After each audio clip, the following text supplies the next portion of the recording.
of Romeo and Juliet and As You Like It. In today's theater climate, the prevailing approach to Shakespeare is innovative, and these productions from the ESC exploit this attitude to the hilt. They're energetic and imaginative with some astonishing design and staging ideas. The costuming is especially interesting.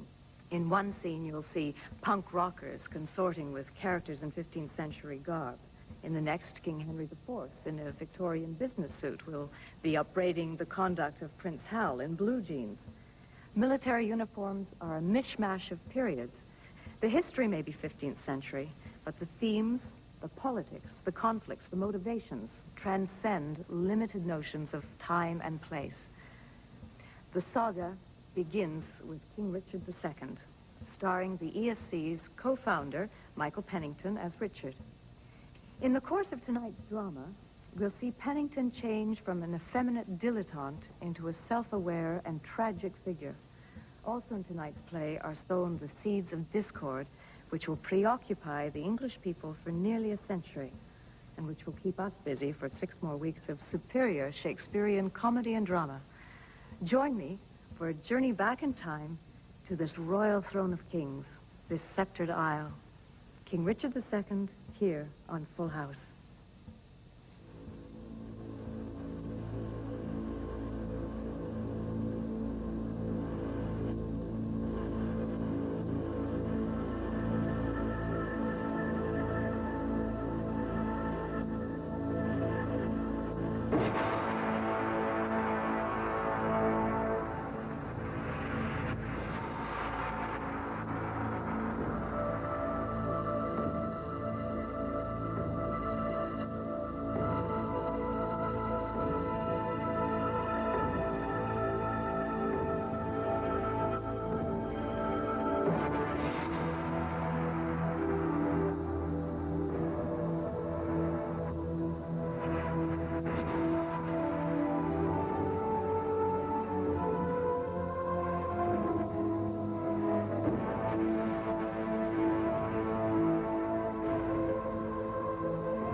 John of Gaunt, time-honored Lancaster, hast thou, according to thy oath and band, brought hither Henry Hereford, thy bold son, here to make good the boisterous late appeal, which then our leisure would not let us hear, against the Duke of Norfolk, Thomas Mowbray? I have, my liege. Tell me, moreover, hast thou sounded him as he appealed the Duke on ancient malice, or worthily, as good subjects should, on some known ground of treachery in him? As near as I could sift him on that argument, on some apparent danger seen in him, aimed at your highness. Then call them to our presence, face to face, and frowning brow to brow, ourselves will hear the accuser and the accused freely speak. I summon the close. and full of ire, enraged, deaf as the sea, hastiest fire.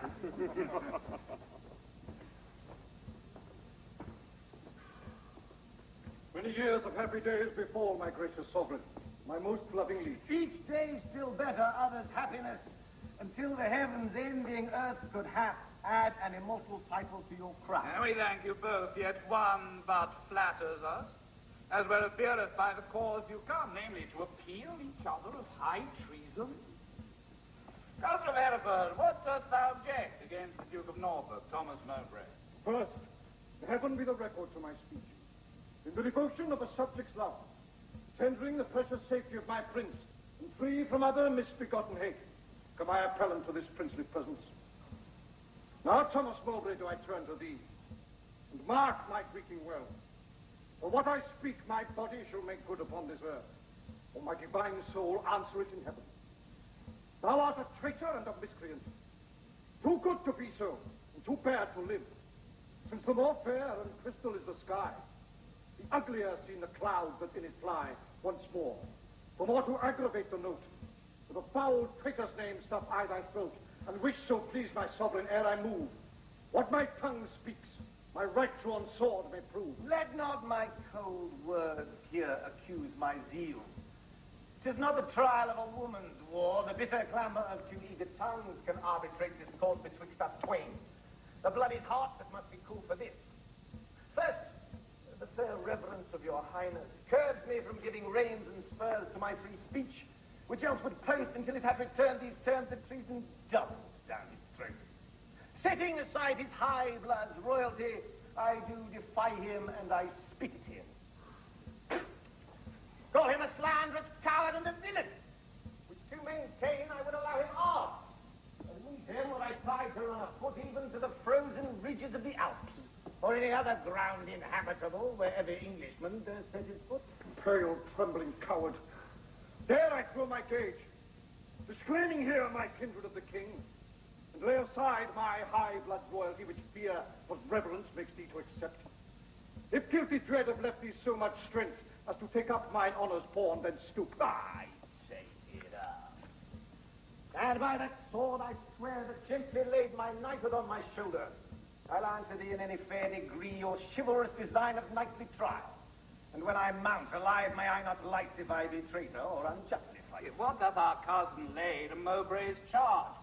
It must be great that can inherit us so much as a thought of ill in him. Look what I speak.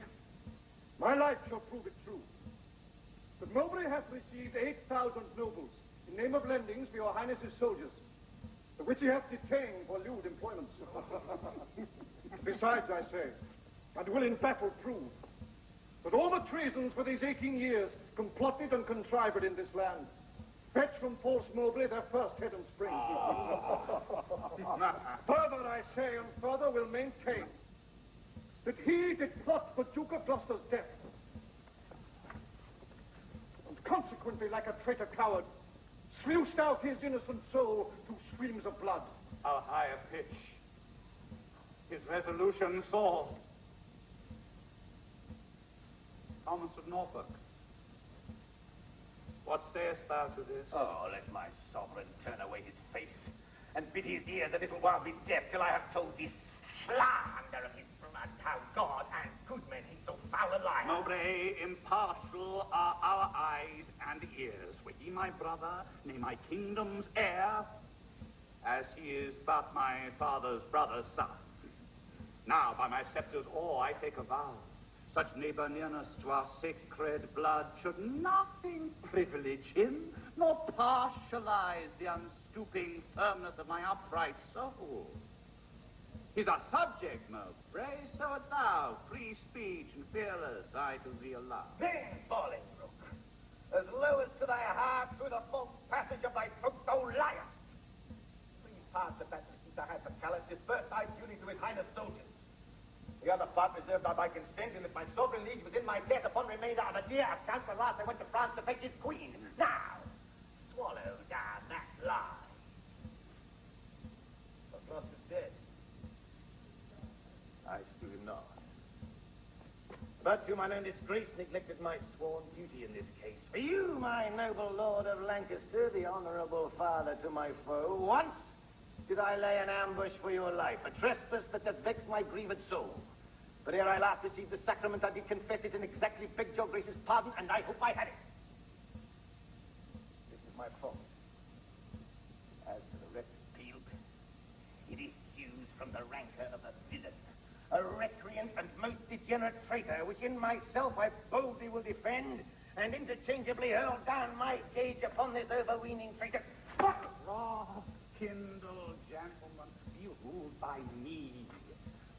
Let's purge this collar without letting blood. This we prescribe.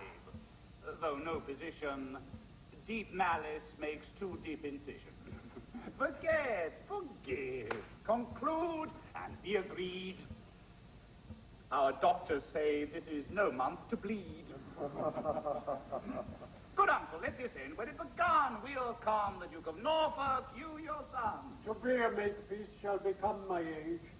Throw down my son, the Duke of Norfolk's gage. And Norfolk, throw down his. When, Harry, when? Obedience bids I should not bid again. Norfolk, throw down, we bid. There is no good. Myself I throw that sovereign at my foot. I am disgraced, impeached, and baffled here. Pierced to the soul and slander's venom spear, the which no balm can cure, but his heart's blood that breathed this poison. Rage must be withstood. Give me his gauge. Lions make leopards tame. Yea, but not change his spot. Take but my shame, and I resign my gauge. My honor is my life. Both throw in one. Take but my honor, and my life is done. Then good my liege, my honor let me try. In that I live, and for that will I die. Cousin, throw down his gauge. Do you begin? God defend my soul from such deep sin.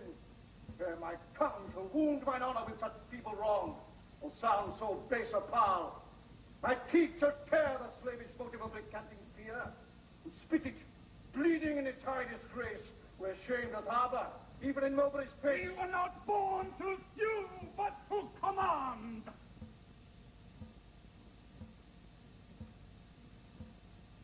Which, since we cannot do to make you friends,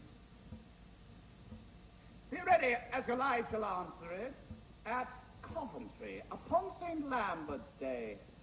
There shall your swords and lances arbitrate the swelling difference of your settled hate. Since we cannot atone you, we shall see justice design the victor's chivalry. Lord Marshal, command our officers at arms, be ready to direct these home alarms.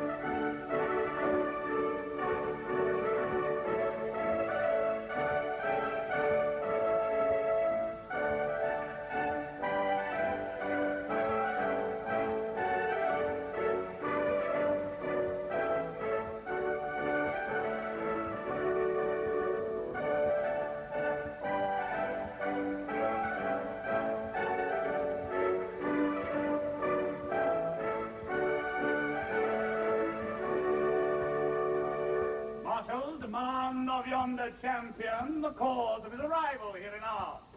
Ask in his name and orderly proceed to swear him in the justice of his cause. In God's name and the king, say who thou art, and why thou comest thus knightly clad in arms. Against what man thou comest, and what thy quarrel. Speak truly on thy knighthood and thy oath, and so defend thee heaven and thy valor. My name is Thomas Mowbray, Duke of Norfolk. Hither come engaged by my oath, both to defend my loyalty and truth against the Duke of Hereford that appeals me, and by the grace of God and this mine arm, to prove him in defending of myself, a traitor to my God, my king, and me, and as I truly fight, defend me heaven. Marshal, demand of yonder knight in arms both who he is, and why he cometh hither, thus plated in habiliments of war, and formally, according to our law, depose him in the justice of his cause. What is thy name? And wherefore comest thou before King Richard in his royal list? Against whom comest thou, and what's thy quarrel? Speak like a true knight, and so defend thee heaven. Harry of Hereford, Lancaster, and Derby are mine, who ready here to stand in arms to prove, by God's grace and my body's valor, enlists on Thomas Mowbray, Duke of Norfolk. But he's a traitor, foul and dangerous, to God of heaven, King Richard, and to me. And as I truly fight, defend me heaven. On pain of death, no person be so bold or daring hardy as to touch the list, except the Marshal and such officers appointed to direct these fair designs. Lord Marshal, and let me kiss my sovereign's hand and bow my knee before his majesty. The appellant in old duty greets your highness and craves to kiss your hand and take his leave. We will descend and hold him in our arms.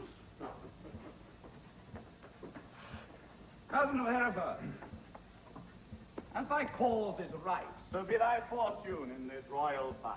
Farewell, my blood, which if today thou shedst, lament we may, but not revenge thee dead. Oh, let no noble eye profane a tear for me if I be gored with Mowbray's spear.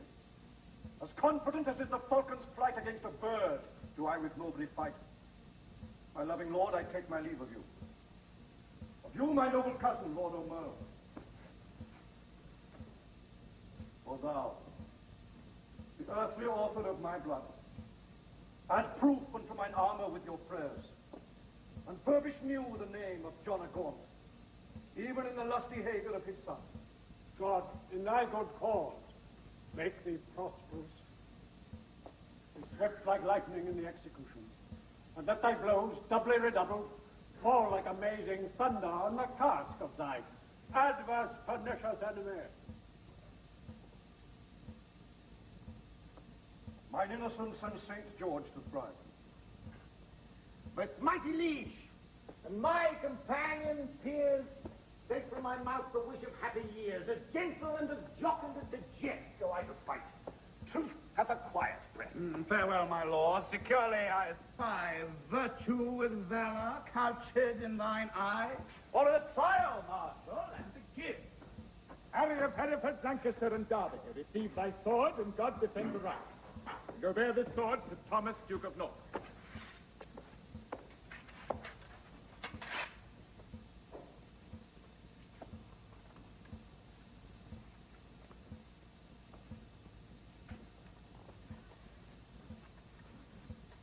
Harry of Hereford, Lancaster, and Derby stands here for God, his sovereign and himself, to prove the Duke of Norfolk, Thomas Mowbray, a traitor to his God, his king, and him. Here standeth Thomas Mowbray, Duke of Norfolk, both to defend himself and to approve Henry of Hereford, Lancaster, and Derby, to God, his sovereign, and to him disloyal. Sound the trumpet! Set forward combatants!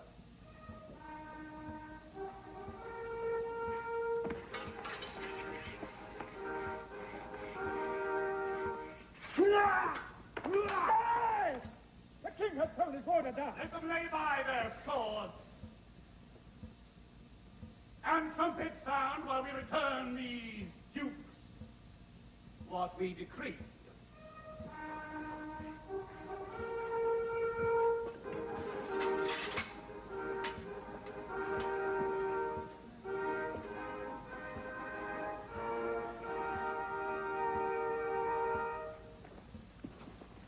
Draw near and list what, with our counsel, we have done. For that our kingdom's earth should not be soiled with that dear blood which it hath fostered. And for our eyes do hate the dire aspect of civil wounds ploughed up with neighbours' swords.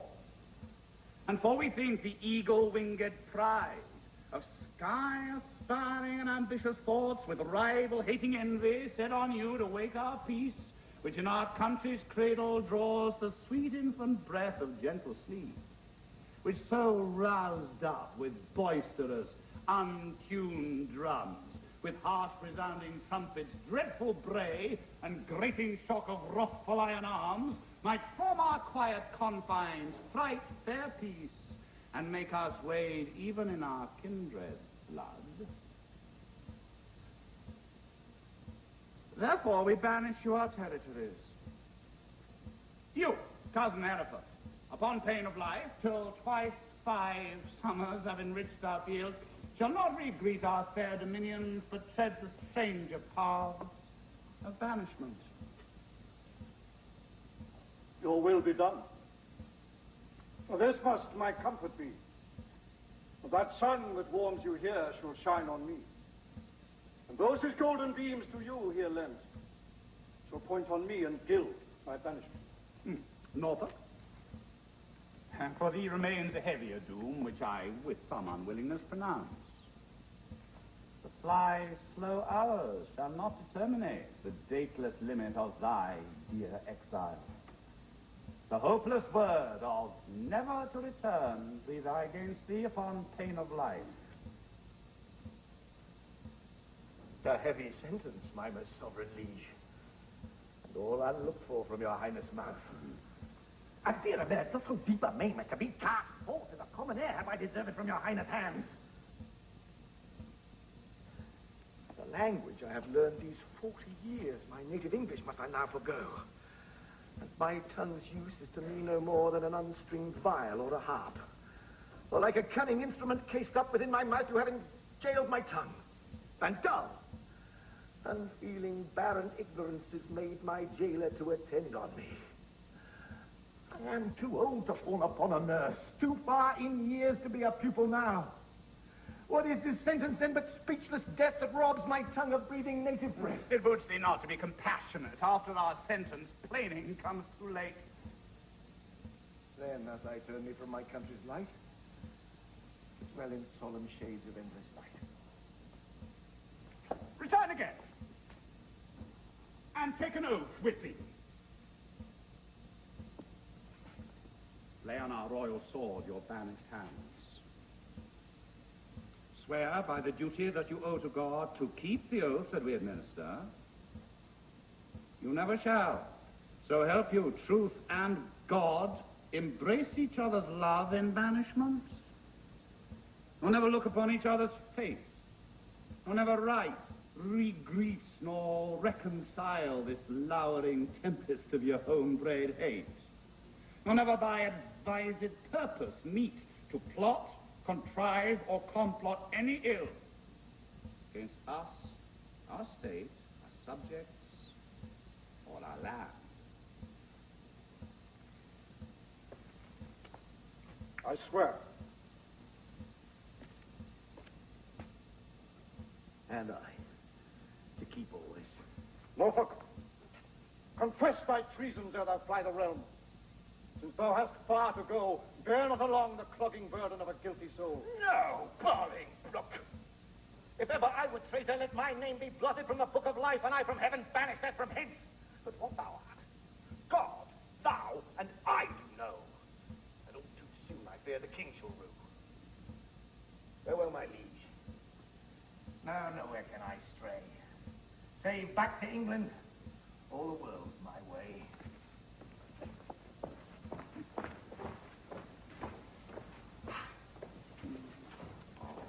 Uncle, even in the glasses of thine eyes, I see thy grieved heart.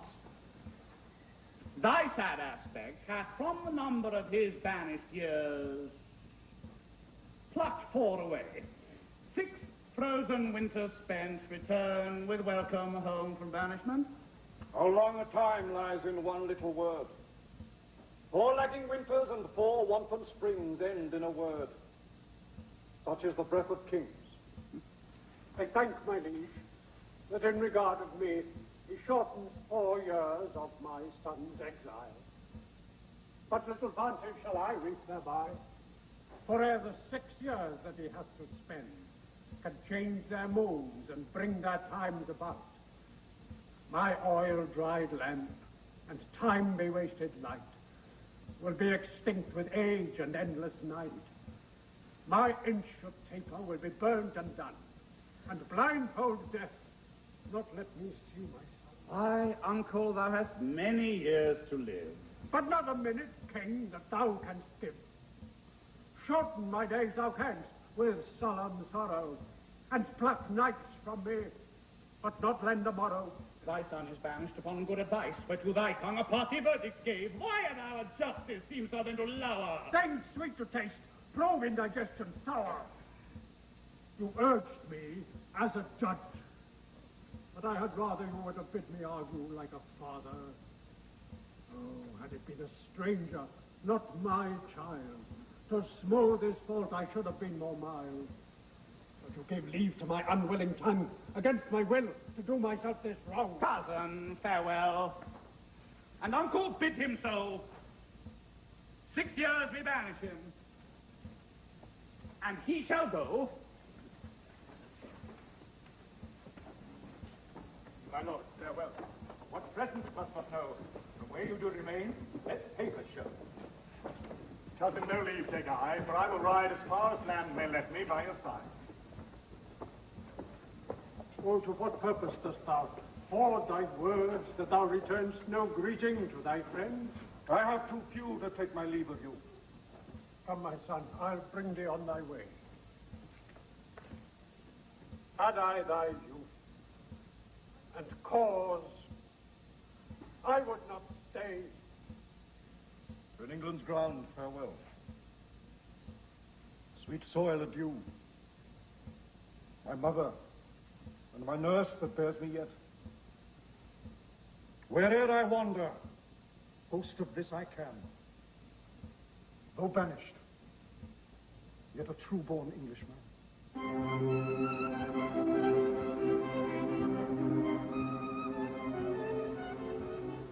Now, we did observe. Cousin O'Mole, how far brought you High Hereford on his way? I brought High Hereford, if you call him so, but to the next highway. And there I left him. And say, what store of parting tears were shed? Faith, none of me, but that the northeast wind, which then blew bitterly against our faces, awaked the sleeping room, and so by chance did grace our hollow parting with a tear. And what said our cousin when you parted with him? Farewell. And for my heart disdaineth that my tongue should so profane the word, that taught me craft to counterfeit oppression of such grief that words seemed buried in my sorrow's grave. Marry, would the word farewell have lengthened hours and added years to his short banishment, he should have had a volume of farewells. But since it would not, he had none of me. Now, here's our cousin. But is doubt when time shall call him home from banishment, whether our kinsman come to see his friends. Ourself and Bushy, Bagot here and Green, observed his courtship of the common people. How do you seem to dive into their hearts with humble and familiar courtesy?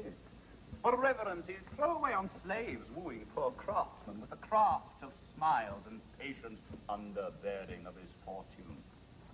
Off goes his bonnet to an oyster wench. Brace of draymen bid God speed him well, and at the tribute of his supple knee with thanks, my countrymen, my loving friends, as were our England in reversion his, and he our subjects next to green hope. Well, he is gone, and with him go these thoughts. Now, for the rebels which stand out in Ireland, expedient manage must be made, my liege, ere further leisure yield them further means for their advantage and your highness loss. We will ourselves in person to these wars. And for our coffers, with too great a court and liberal largesse are grown somewhat light, we are enforced to farm our royal realm, the revenue whereof shall furnish us for our affairs in hand. If that comes short, our substitutes at home shall have blank charters, whereto, when they shall learn what men are rich, they shall subscribe them for large sums of gold, and send them after to supply our wants. For we will make for Ireland presently. Bushy, what news? Old John of Gaunt is grievous sick, my lord, suddenly taken, and have sent post-haste to entreat your majesty to visit him. Well, I see. At Ely House. Now put it God in the physician's mind to help him to his grave immediately. The lining of his coffer shall make coats to deck our soldiers for these Irish wars. Come, gentlemen, let's all go visit him. Pray God we may make haste and come too late.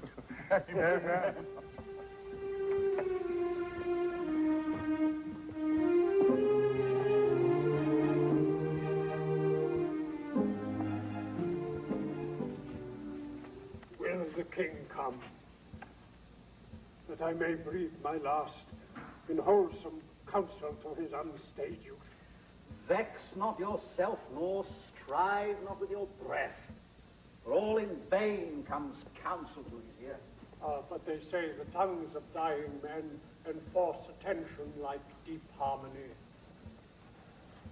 Though Richard my life's counsel would not hear, my death's sad tale may yet undeaf his ear. No, it is stopped with other flattering sounds, as praises of whose taste the unwise are fond. Lascivious meters to whose venom sound the open ear of youth doth always listen. Reports of passions from proud Italy, whose manners still our tardy apish nation limps after in base imitation. Direct not him whose way himself will choose. His breath thou lackst, and that breath wilt thou lose. Methinks I am a prophet new inspired, and thus expiring to foretell of him. His rash, fierce blaze of riot cannot last, for violent fires soon burn out themselves. This royal throne of kings, this sceptred ire, this earth of majesty, this seat of Mars, this other Eden, demi-paradise, this fortress, built by nature for herself against infection and the hand of war, this happy breed of men, this little world, this precious stone set in the silver sea, which serves it in the office of a wall, or as a moat defensive to a house against the envy of less happier lands. This blessed plot, this earth, this realm, this England,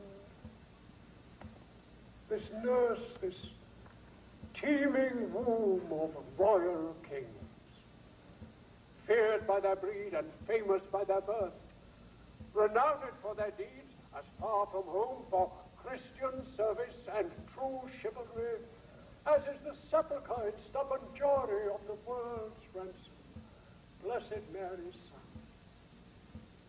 This land of such dear souls, this dear, dear land, dear for her reputation through the world, is now leased out. I die pronouncing it, like to a tenement or pelting farm. England, bound in with the triumphant sea, whose rocky shore beats back the envious siege of watery Neptune, is now bound in with shame, with inky blots and rotten parchment bonds. That England that was once to conquer others hath made a shameful conquest of itself. Would the scandal vanish with my life, how happy then were my ensuing death. The king comes, deal mildly with his youth, for young hot coats being rained to rage them all. How fares our noble Uncle Lancaster? What comfort, man! How is't with aged Gaunt? How that name befits my composition. Old Gaunt indeed, and Gaunt in being old. Ah. Gaunt am I for the grave. Gaunt as a grave, whose hollow womb inherits naught but bones. Can sick men play so nicely with their names? No. Misery makes sport to mock itself.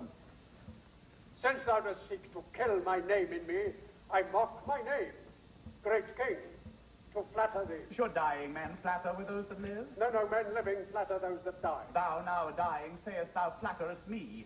Oh, no. Thou diest, though I the sicker be. I am in health. I breathe and see thee ill. Now he that made me knows I see thee ill in myself to see, and in thee seeing ill. Thy deathbed is no lesser than thy land, wherein thou liest in reputation sick. My cousin, wert thou regent of the world, it were a shame to let this land by lease. But for thy world enjoying but this land, is it not more than shame to shame it so? Landlord of England art thou now, not king. Thy state of law is bond slave to the law. And thou, a lunatic, lean-witted fool, presuming on an age-used privilege, darest with thy frozen admonition make pale our cheek, chasing the royal blood with fury from his native residence. Now, by my seat, right royal majesty, wert thou not brother to great Edward's son? This tongue that runs so roundly in thy head should run thy head from thy reverend shoulders. oh, spare me not, my brother Edward's son, for that I was his father Edward's son. That's blood already, like the pelican, hast thou tapped out and drunk a naked rose. My brother Gloucester, plain well-meaning soul, whom fair befallen have might happier soul, may be a precedent and witness good, that thou respects not spilling Edward's blood. Live in thy shame, but die not shame with thee. These words hereafter thy tormentors say. Convey me to my bed, then to my grave. Love they to live, that love and honor her. And let them die that age and sullens have. For both hast thou and both become the grave. I beseech your majesty impute his words to wayward sickliness and age in him. He loves you on my life and holds you dear as Harry, Duke of Hereford, were he here. Right. You say true. As Hereford's love, so his, as theirs, so mine, and all be as it is. My liege, old Gaunt commends him to your majesty. What says he? Nay, nothing, all is said. His tongue is now a stringless instrument. Words, life, and all. Old Lancaster has spent. Were York the next that must be bankrupt so? Though death be poor, it ends of mortal woe. The ripest fruit first falls, and so doth he. His time is spent, our pilgrimage must be. So much for that. Now, for our Irish war, we must supply these rough, rug-headed kerns, which live like venom, where no venom else, but only they, have privilege to live. And for these great affairs, do us some charge. Towards our assistance, we do seize to us the plate, coin, revenue, and movables, whereof our uncle Gaunt did stand possessed. How long shall I be patient? How long shall tender duty make me suffer wrong? Nor Gloucester's death, nor Hereford's banishment, nor Gaunt's rebukes, nor England's private wrongs have ever made me sour my patience, seek or bend one wrinkle on my sovereign's face. I am the last of noble Edward's sons, of whom thy father, Prince of Wales, was first. In war was never lion raised nor fierce, but when he found it was against the French, and not against his friends. His noble hand did win what he did spend, and spent not that which his triumphant father's hand had won. His hand was guilty of no kindred blood, but bloody with the enemies of his kin. Oh, Richard, York is too far gone with grief, or else he never would compare between. Why, uncle, what's the matter? Oh, my liege, pardon me. If not, I please not to be pardoned, am content with all. Seek you to seize and gripe into your hands the royalties and rights of banished Hereford.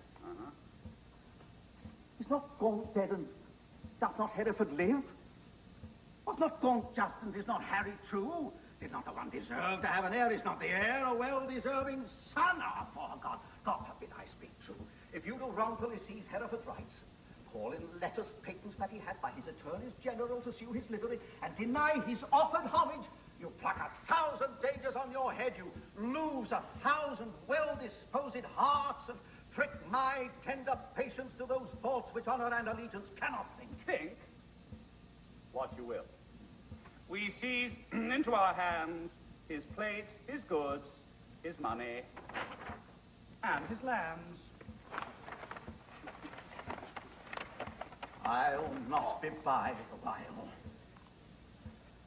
My liege, farewell. What will ensue hereof, there's none can tell. That by bad courses may be understood that their events can never fall out good.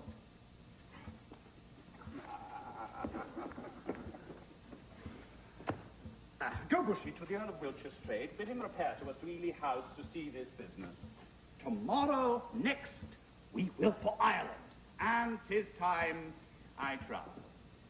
And we create, in absence of ourselves, our Uncle York, Lord Governor of England. For he is just and always loved us well. Come on, our queen. Tomorrow must we part. Be merry, for our time of stay is short.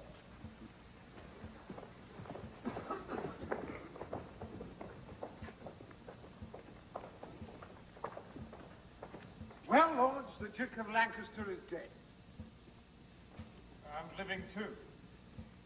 For now his son is Duke. Barely in title, not in revenues. Richly in both, if justice had a right. My heart is great. But it must break with silence, yet be disburdened with a liberal tongue. Nay, speak thy mind. And let him there speak more that speaks thy words again to do thee harm. Tends that thou would speak to the Duke of Hereford. But if it be so, outward it boldly, man quick, is mine ear to hear of good towards him? Or no good at all that I can do for him. Unless you call it good to pity him. Bereft and gelded of his patrimony. Now, before God, 'tis shame such wrongs are born in him, a royal prince, and many more of noble blood in this declining land. The king is not himself, but basely laid by flatterers. And what they will inform, merely in hate, against any of us all, that will the king severely prosecute. Against us, our lives, our children, and our heirs. Commons are they pilled with grievous taxes and quite lost their hearts. The nobles are they fined for ancient quarrels and quite lost their hearts. And daily new exactions are devised. As blank benevolences and I what not what, but what a God's name doth become of this? More hath he spent in peace, with his forebears in wars. Oh, the king's grown bankrupt like a broken man. Reproach and disillusion hangeth over. He hath not money for these Irish wars.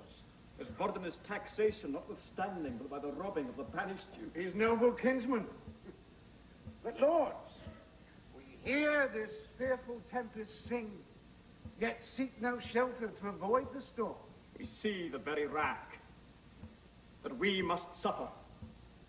And unavoided is the danger now, for suffering so the causes of our wrath. Not so.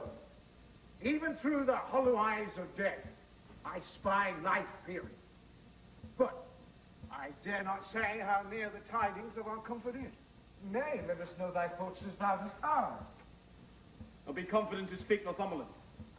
We three about thyself, and speaking so thy words about his thoughts. Therefore be bold.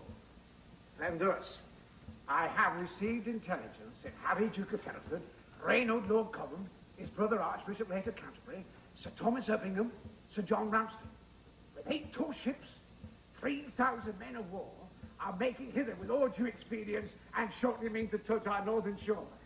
And perhaps they had ere this, but that they stay the first departing of the king for Ireland. If, then, we shall shake off our slavish yoke, inbound our drooping country's broken wing, redeem from broken pawn the blemished crown, and make high majesty look like itself, away with me in post to Reynoldsburg. But if you faint, it's fearing to do so, stay and be secret, and myself will go. Tossed, of doubts to them that fear. out my horse, and I will first be there.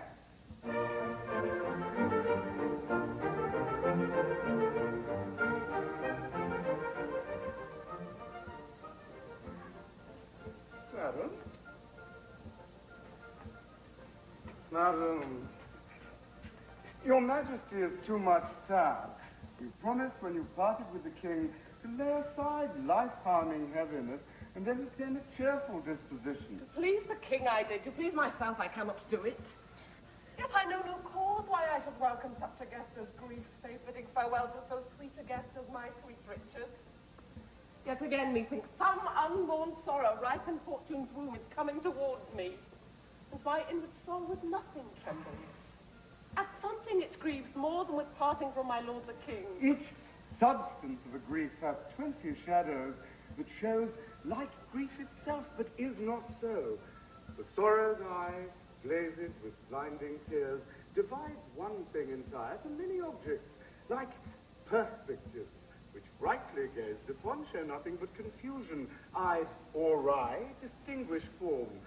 Therefore, thrice gracious queen, more than your lord's departure weep not, more's not seen, or if it be, 'tis with false sorrow's eye, which for things true weeps, things imaginary. It may be so, but yet my inward soul persuades me it is otherwise.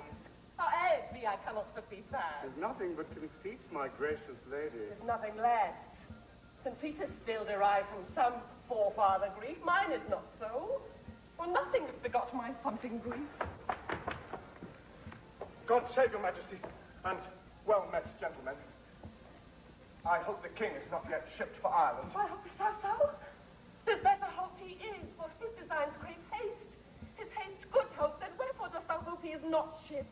That he, our hope, might have retired his power and driven into despair an enemy's hope, who strongly hath set footing in this land, who, the banished Bolingbroke, repeals himself, and with uplifted arms, his safe arrived at Ravensburg. No, God in heaven forbid. Oh, madam, 'tis too true. And that is worse. The Lord Northumberland, his son young Henry Percy, the Lord of Ross, Beaumont and Willoughby, with all their powerful friends, are fled with him. Why have you not declared Northumberland and all the rest revolted faction traitors? We have.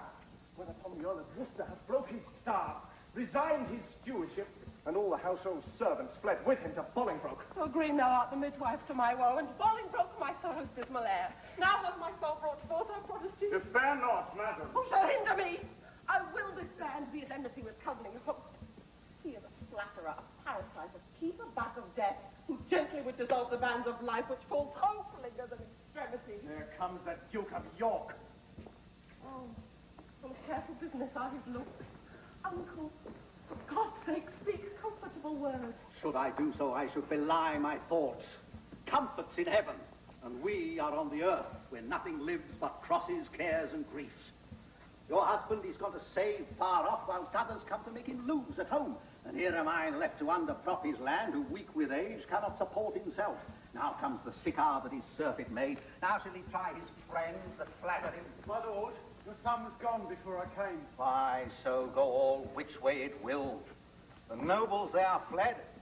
The commons cold, and will, I fear, revolt on Hereford's side. Sirrah, get me too flashy to my sister Gloucester. Bid her send me presently £1,000. Hold, here's my ring. My lord, I forgot to tell your lordship, today as I came by, I called there. But I shall grieve you to report the rest. What is name? An hour before I came, the Duchess died.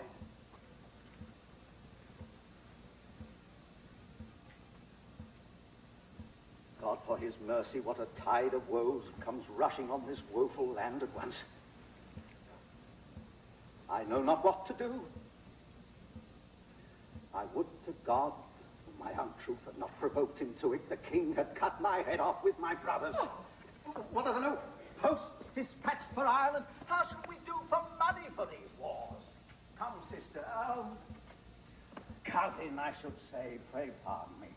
Go, fellow, get thee home. Provide some carts and bring away the armor that is there. Gentlemen, will you go muster men?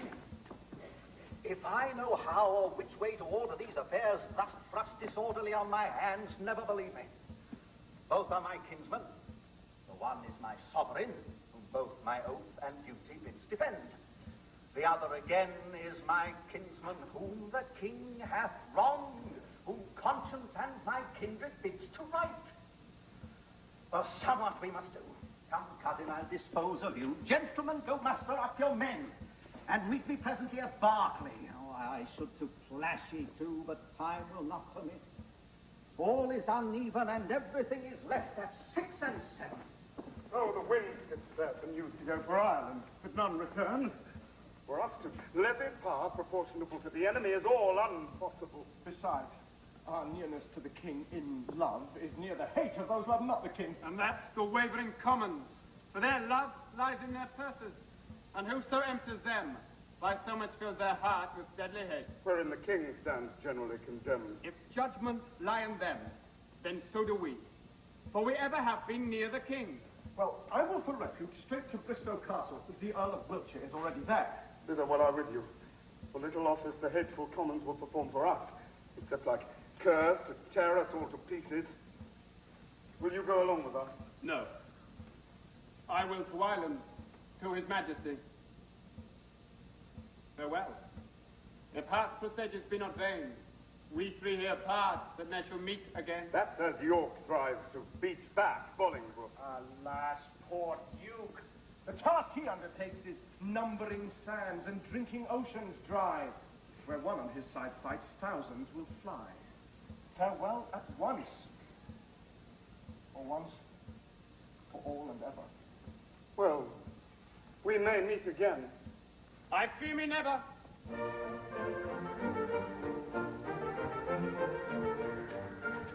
How far is it, my lord, to Berkeley now? Believe me, noble lord, I am a stranger here in Gloucestershire. These high, wild hills and rough uneven ways draws out our miles and makes them wearisome. And yet your fair discourse has been as sugar, making the hard ways sweet and delectable. But I bethink me what a weary way from Ravenscourt to Cotswold will be found in Ross and Willoughby, wanting your company. Far less value is my company than your good words.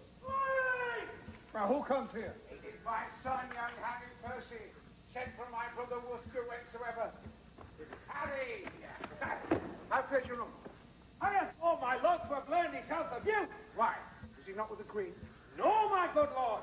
He hath forsook the court, broken his staff of office, and dispersed the household of the king. What was his reason? He was not so resolved when last we spake together. Because your lordship was proclaimed a traitor. But he, my lord, is gone to Ravenspur to offer service to the Duke of Hereford and send me over by Berkeley to discover what power the Duke of York had levied there. Then, with directions to repair to Ravenspur. Have you forgot the Duke of Hereford, boy? No, my good lord, for that is not forgot which there I did remember. To my knowledge, I never in my life did look on him. Then learn to know him now. This is the Duke. My gracious lord, I tender you my service, such as it is, being tender, raw, and young. I thank thee, gentle Percy, and be sure. I count myself in nothing else so happy as in a soul remembering my good friends. How far is it to Berkeley? And what stir keeps good old York there with his men of war? There stands the castle, by yon tuft of trees, manned with 300 men, as I've heard. Here come the lords of Ross and Willoughby. Bloody with sparing, fighting, vacant haste. Welcome, my lords. I watch your love pursues a banished traitor. All my treasury is yet but unfelt thanks, which more enriched shall be your love and labour's recompense. Oh, your presence makes us rich, most noble lord. And far surmounts our labour to attain it. Evermore thanks the exchequer of the poor, which till my infant fortune comes to years stands for my bounty. Now, who comes here? He is my lord of Berkeley, as I guess. My lord of Hereford, my message is to you. My lord, my answer is to Lancaster. And I am come to seek that name in England. And I must find that title in your tongue before I make reply to aught you say. Mistake me not, my lord. 'Tis not my meaning to race one title of your honour out. To you, my lord, I come, what lord you will. from the most gracious regent of this land, the Duke of York, to know what pricks you on, to take advantage of the absent time, and fright our native peace with self-born arms. I shall not need transport my words by you. Here comes his grace in person. My noble uncle.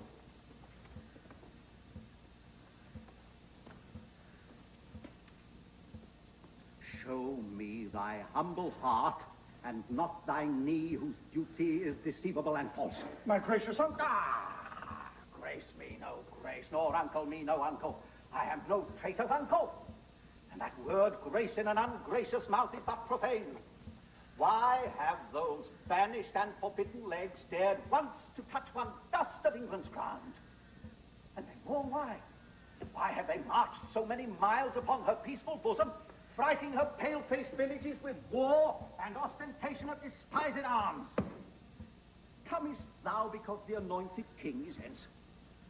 Why, foolish boy, the king is left behind, and in my loyal bosom lies his power.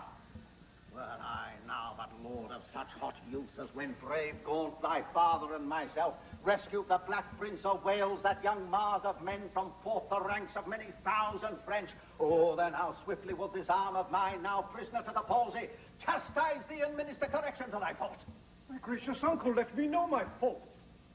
On what condition stands it, and wherein? Even on condition of the worst degree, of gross rebellion and detested treason. Thou art a banished man, and here art come before the expiration of thy time in braving arms against thy sovereign. As I was banished Hereford. But as I come for Lancaster. A noble uncle, I beseech your grace, look on my wrongs with an indifferent eye. You are my father. For methinks in you I see old Gaunt alive. Oh, then, my father, will you permit that I shall stand condemned, a wandering vagabond? My rights and royalties plucked from my arms perforce and given away to upstart unthrifts? Wherefore was I born? If that my cousin king be king in England, it must be granted I am Duke of Lancaster. You have a son, Merle, my noble cousin. Had you first died and he been thus trod down, he would have found his uncle Gaunt a father to rouse his wrongs and chase them to the bay. I am denied to sue my livery here, if my letters patent give me leave. My father's goods are all distrained and sold. And these and all are all of its employed. What would you have me do? I am a subject and I challenge law. Attorneys are denied me. Therefore, personally, I lay my claim to my inheritance of predecessors. The noble Duke hath been too much abused. It stands your grace upon to do him right. This man by his endowments are made great. My lords of England, let me tell you this. I have had feelings of my cousin's wrongs and laboured all I could to do him right. But in this kind to come in braving arms, to be his own carver and cut out his way, to find out right with wrong, it may not be. And do you that do abet him in this kind, cherish rebellion and our rebels all. The noble Duke hath sworn his coming is but for his own. And for the right of that, we've all strongly sworn to give him aid. And now let him see joy that breaks I know. Well, I see the issue of these arms. I cannot mend it, I must needs confess, because my power is weak and all ill-left. But if I could, by him that gave me life, I would attach you all and make you stoop under the sovereign mercy of the king. But since I cannot, be it known unto you, I do remain as neuter. So fare you well. Unless it please you to enter in the castle and there repose you for this night. An offer, uncle, that we will accept. We must win your grace to go with us to Bristol Castle, which they say is held by Bushy, Bagot, and their accomplices, the caterpillars of the Commonwealth, which I have sworn to weed and pluck away. It could be I will go with you, but yet I'll pause, for I am loath to break our country's laws. Nor friends nor foes to me welcome you are. Things past redress are now with me past care.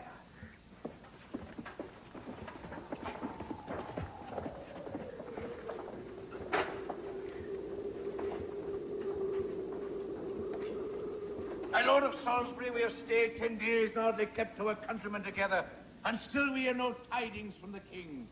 Therefore we will disperse ourselves. Farewell. Stay yet another day, thou trusty Welshman. The king reposeth all his confidence in thee. Tis thought the king is dead. We will not stay. The bay trees in our country are all withered, and meteors fright the fixed stars of heaven. The pale-faced moon looks bloody on the earth, and lean-looked prophets whisper fearful change. Rich men look sad, ruffians dance and leap, the one in fear to lose what they enjoy, the other to enjoy by rage and war. These signs forerun the death or fall of kings. Farewell. Our countrymen are gone and fled. As well assured Richard, their king, is dead.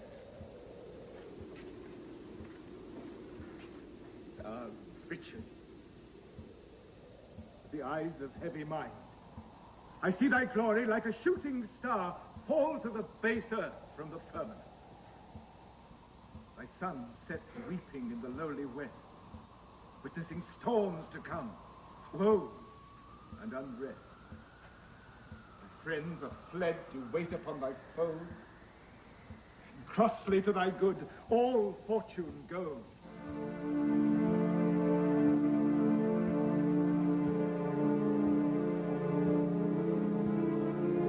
Stay tuned. The Wars of the Roses will continue in 1 minute. Annual Canadian Old Time Fiddle Championship from Shelburne, Ontario. Wednesday at 10, TV Ontario presents a film about one of Ontario's most popular musical events, featuring finalists of the 1988 Open Competition.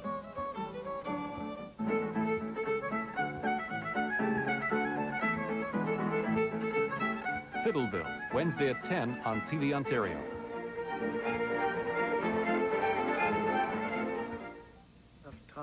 Join us Friday at 11 for a program in which the late Sir Laurence Olivier celebrated his 80th birthday with a series of readings.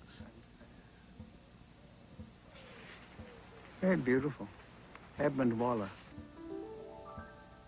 There are also scenes at Olivier's country home, where his wife Joan Plowright, their family and friends join in the celebration. What will survive of us is love, Friday at 11.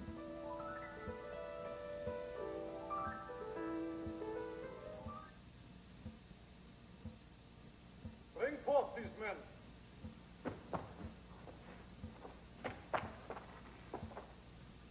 O'Shea and Green. I will not vex your souls, since presently your souls must part your bodies. With too much urging your pernicious lives, but for no charity. And yes, to wash your blood from off my hands. Here in the view of men, I will unfold some causes of your death.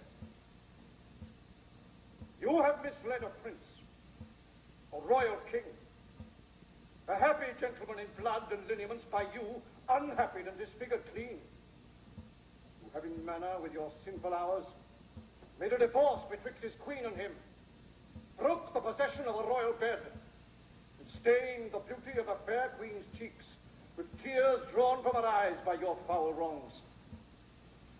Myself, a prince by fortune of my birth, near to the king in blood, but near in love till you did make him misinterpret me, have stooped my neck under your injuries, sighed my English breath in foreign clouds, eating the bitter bread of banishment. But you have bit upon my sinews, disparked my parks and felled my forest woods, from mine own windows torn my household coats, raised up mine impress, leaving me no sign, save men's opinion, and my living blood, to show the world I am a gentleman. This and much more than twice all this condemns you to the death. See them delivered over to execution in the hand of death. More welcome is the stroke of death to me than Bolingbroke to England.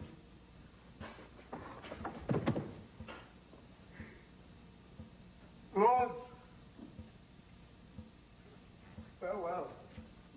companies, that heaven will take our souls and plague injustice with the pains of hell! My Lord Northumberland, see them dispatched.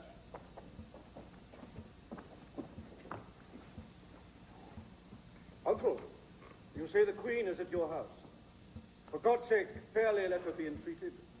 Tell her I send to her my kind commends. Take special care my greeting be delivered. A gentleman of mine I have dispatched with letters of your love to her at large. Thanks, gentle uncle.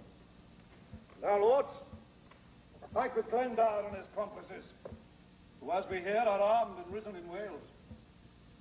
Come, let's away. A while to work, and after, holiday.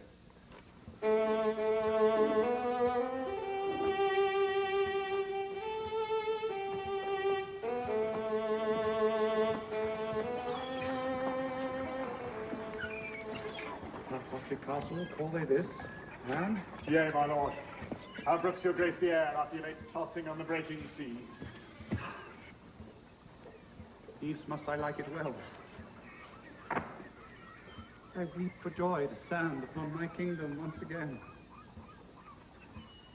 Dear earth, I do salute thee with my hands. Though rebels wound thee with our horses' hooves, as a long-parted mother with her child plays fondly with her tears and smiles in meeting, so weeping, smiling, greet I thee, my earth, and do thee favors with my royal hands. Feed not thy sovereign's foes, my gentle earth, nor with thy sweets comfort his ravenous sense, but let thy spiders that suck up thy venom and heavy-gated toads lie in their way, doing annoyance to the treacherous feet which with usurping steps do trample thee. Yield stinging nettles to mine enemies, and when they from thy bosom pluck a flower, guard it, I pray thee, with a lurking adder whose double tongue may with a mortal touch throw death upon thy sovereign's enemies. Oh, mock not my senseless conjuration, lords. This earth shall have a feeling. These stones prove armed soldiers, ere her native king shall falter under foul rebellion's arms. Fear not, my lord. The power that made you king hath power to keep you king, in spite of all. He means, my lord, that we are too remiss, whilst Bolingbroke, through our security, grows strong and great in substance and in power. Oh, discomfortable cousin, knowest thou not that when the searching eye of heaven is hid behind the globe, and lights the lower world, then thieves and robbers range abroad unseen in murders and in outrage boldly here, but when from under this terrestrial ball he fires the proud tops of the eastern pines, and darts his light through every guilty hole, then murders, treasons, and detested sins, the cloak of night being plucked from off their backs, stand bare and naked, trembling at themselves. So, and this thief, this traitor Bolingbroke, who all this while hath revelled in the night whilst we were wandering with the Antipodes, shall see us rising in our throne in the east. His treasons will sit blushing in his face, not able to endure the sight of day, but self-affrighted tremble at his sin. Not all the water in the rough, rude sea can wash the balm off from an anointed king. The breath of worldly men cannot depose the deputy elected by the law. For every man that Bolingbroke hath pressed to lift shrewd steel against our golden crown, God for his riches hath in heavenly pay a glorious angel. Then if angels fight, weak men must fall, for heaven still guards the right.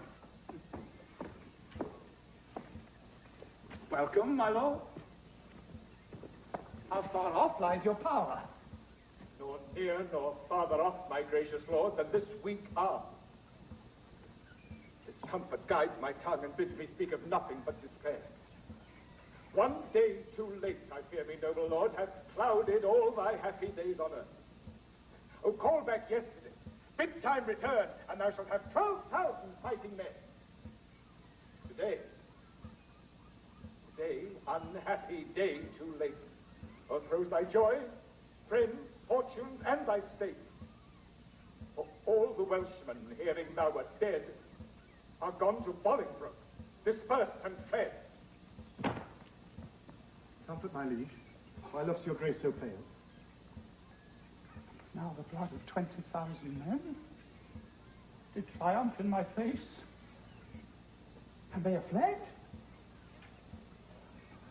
Until so much blood thither come again, have I not reason to look pale and dead?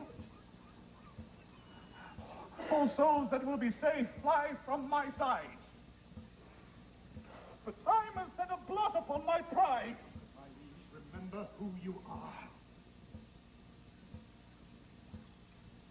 I forgot myself. Am I not king? Awake, thou coward majesty, thou sleepest. Is not the king's name 20,000 names? My name, a puny subject, strikes at thy great glory. Oh, look not to the ground, ye favourites of the king. No, be not high. High be our thoughts. I know my uncle York hath power enough to serve our turn. But who comes here? More health and happiness betide my liege than can my care-tuned tongue deliver him. Mine ear is open, and my heart prepared. The worst is worldly loss, thou canst unfold. Say, is my kingdom lost? Why? 'Twas my care, and what loss is it to be rid of care? Strives Bolingbroke to be as great as we?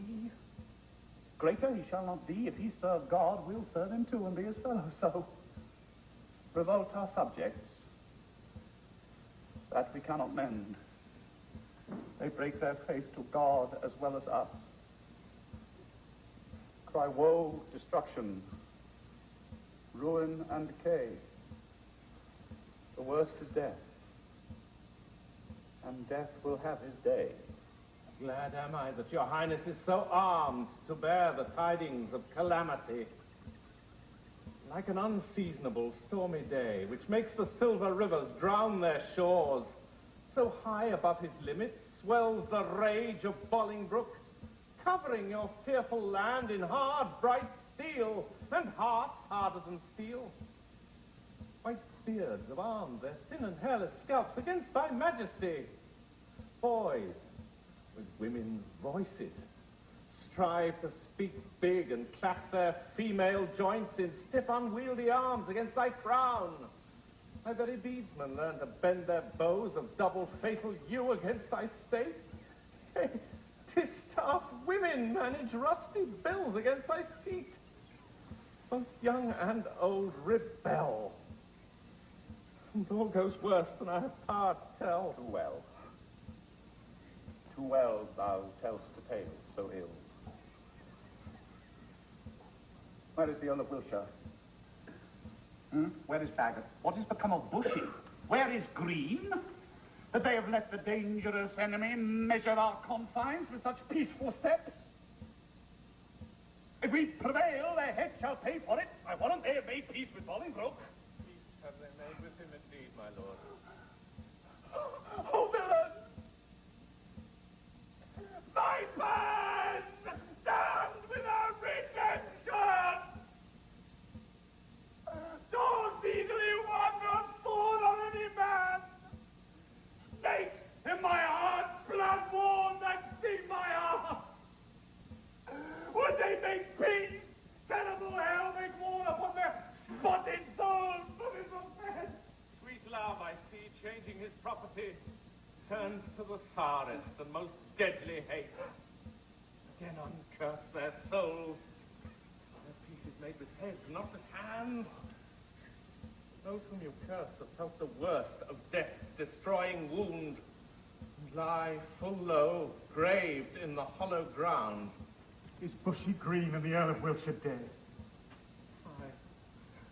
All of them at Bristol lost their heads. Where is the Duke, my father, with his power? No matter where. Of comfort no man speak. Let's talk of graves, of worms, and epitaphs. Make dust our paper, and with rainy eyes write sorrow on the bosom of the earth.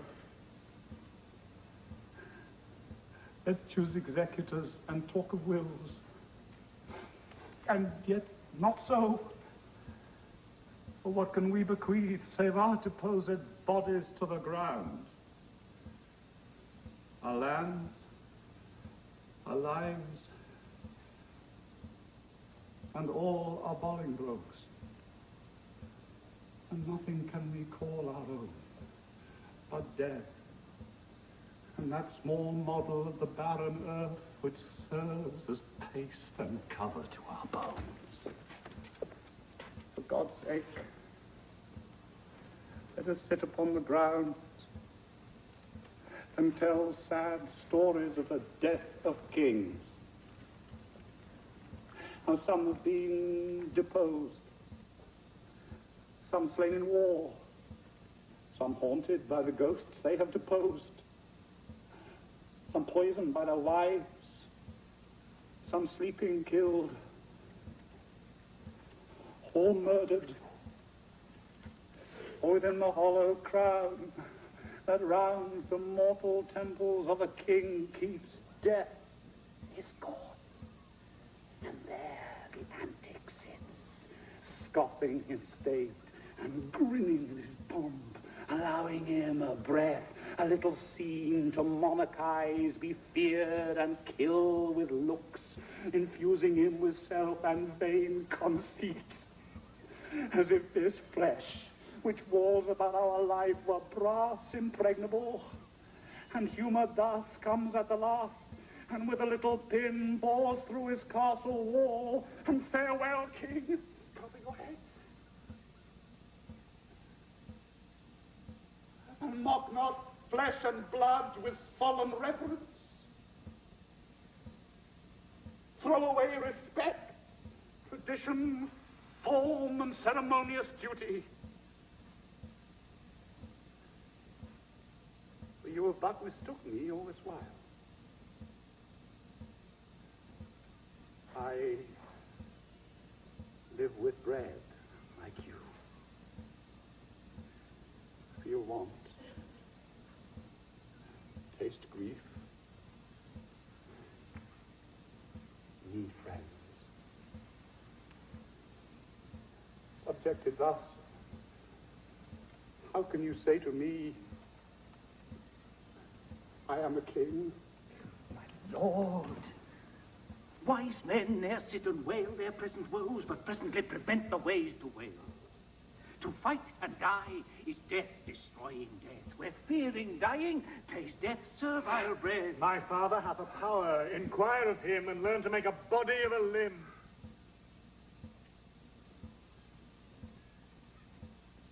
Thou chidest me well. Proud Bolingbroke, I come to change blows with thee for our day of doom. Oh, his aid you bitter fear is overblown. An easy task it is to win our own, say Scroope. Well, either, uncle, with his power, speak sweetly, man, although thy looks be sour. Men judge by the complexion of the sky, the state and inclination of the day. So may you by my dull and heavy eye. My tongue has but a heavier tale to say. I play the torturer, by small and small to linger out the worst that must be spoken. Your Uncle York is joined with Bolingbroke, and all your northern castles yielded up, and all your southern gentlemen in arms upon his party. How is that enough? Beshrew thee, cousin, which didst lead me for of that sweet way I was in to despair. What say you now? What comfort have we now? By heavens, I'll hate him everlastingly that bids me be of comfort any more. Go to Flint Castle. There I'll pine away, a King, woe slave, shall kingly woe obey. That power I have, discharge. And let them go to ear the land that hath some hope to grow. For I have none. Let no man speak again to alter this, for counsel is but vain. My liege, one word. He does me double wrong, that wounds me with the flatteries of his tongue. Discharge my followers. Let them hence away. From Richard's night to Bolingbroke's fair day.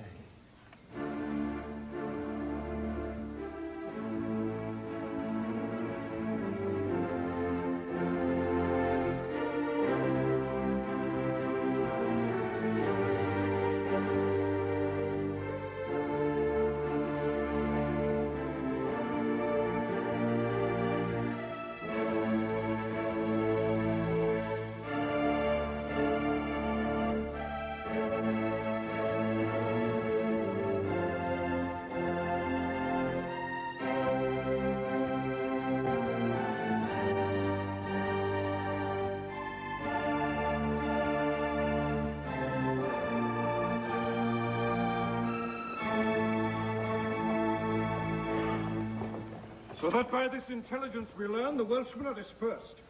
And Salisbury hath gone to meet the king, who lately landed with some few private friends upon this coast.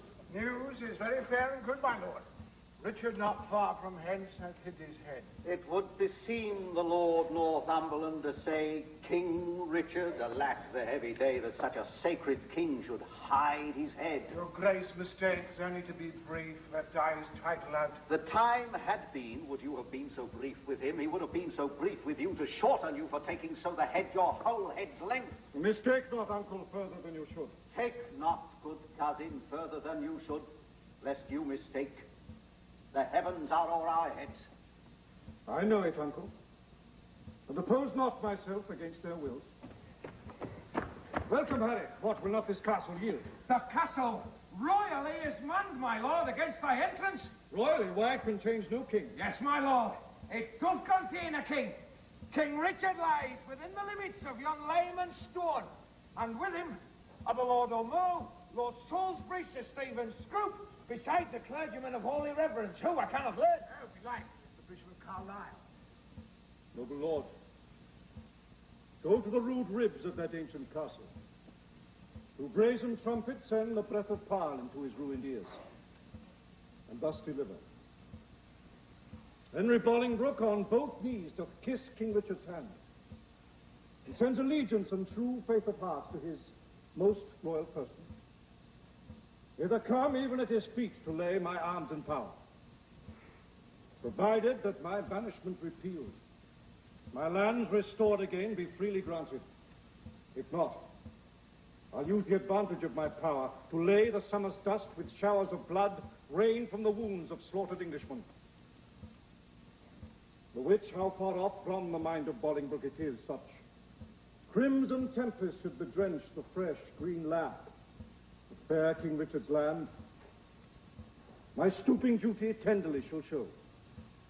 Go signify as much.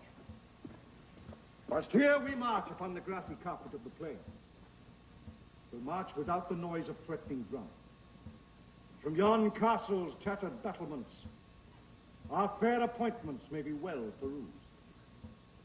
For methinks King Richard and myself should meet with no less terror than the elements.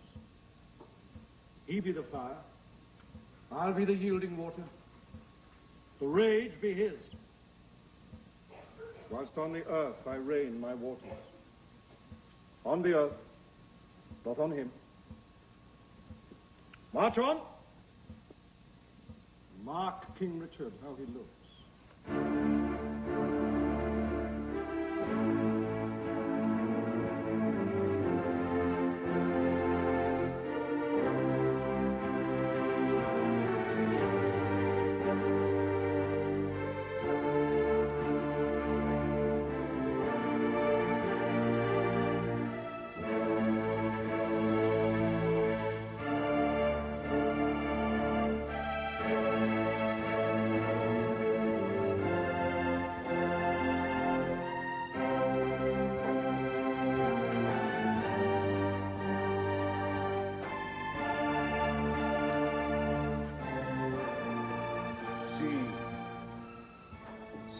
King Richard doth himself appear, as doth the blushing, discontented sun, from out the fiery portal of the east, when he perceived the envious clouds are bent to dim his glory, and stain the track of his bright passage to the Occident. Yet looks he like a king. Behold, his eye bright as is the eagle's, lightens forth controlling majesty. Alack, alack, for woe that any harm should stain so fair a show. We are amazed.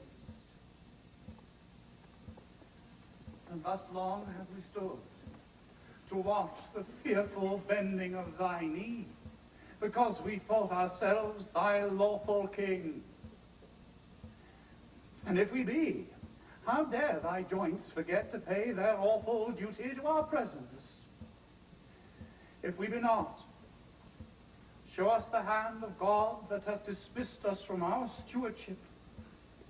For well we know, no hand of blood and bone can gripe the sacred handle of our scepter, unless he do profane, steal, or usurp.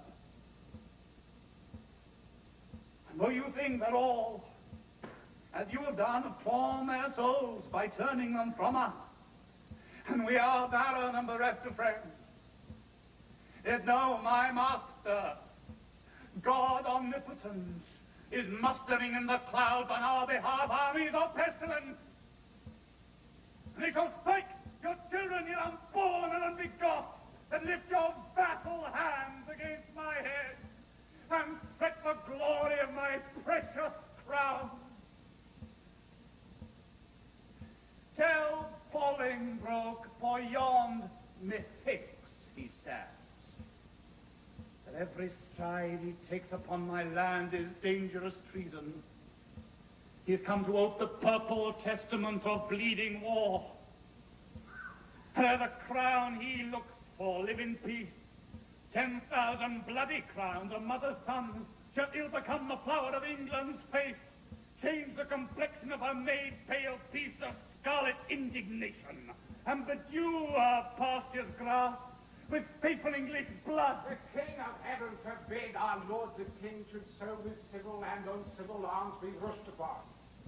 Thy thrice noble cousin Harry Bolingbroke doth humbly kiss thy hand, and by the honourable tomb he swears that stands upon your royal grandsire's bones, and by the royalties of both your bloods, currents that spring from one most gracious head, and by the worth and honour of itself, comprising all that may be sworn or said, his coming hither hath no further scope than for his lineal royalties, and to beg enfranchisement immediate on his knees, which, on thy royal party granted once, his glittering arms he will commend to rust, his barbed steeds to stable, and his heart to faithful service of your majesty. This swears, as he is a prince and just, and, as I am a gentleman, I credit him. Northumberland, say thus the king returns. His noble cousin is right welcome hither, and all the number of his fair demands should be accomplished without contradiction. With all the gracious utterance thou hast, speak to his gentle hearing kind commands. You do debase ourselves, cousin, do not. Look so poorly and to speak so fair, shall we call back Northumberland and send defiance to the traitor and so die? No, good my lord. Let's fight with gentle words, till time lend friends, and friends their helpful sword. Oh, God! Oh, God! That ere this tongue of mine, that laid the sentence of dread banishment on yon proud man, should take it off again with words of sooth. Oh, that I were as great as is my grief, or lesser than my name.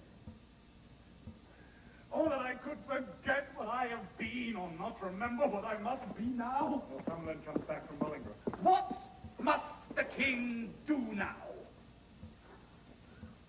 Must he submit? The king shall do it. Must he be deposed? The king shall be contented. Must he lose the name of king? God's name, let it go. I'll give my jewels for a set of beads, my gorgeous palace for a hermitage, my gay apparel for an almsman's gown, my figured goblets for a dish of wood, my scepter for a palmer's walking staff, my subjects for a pair of carved saints, and my large kingdom for a little grave. A little grave, an obscure grave. And I'll be buried in the king's highway, some way of common trade where subjects beat me hourly, trample on their sovereign's head. But on my heart they tread now whilst I live, and buried once, why not upon my head? Well, weepers, my tender-hearted cousin, we'll make foul weather with despised tears.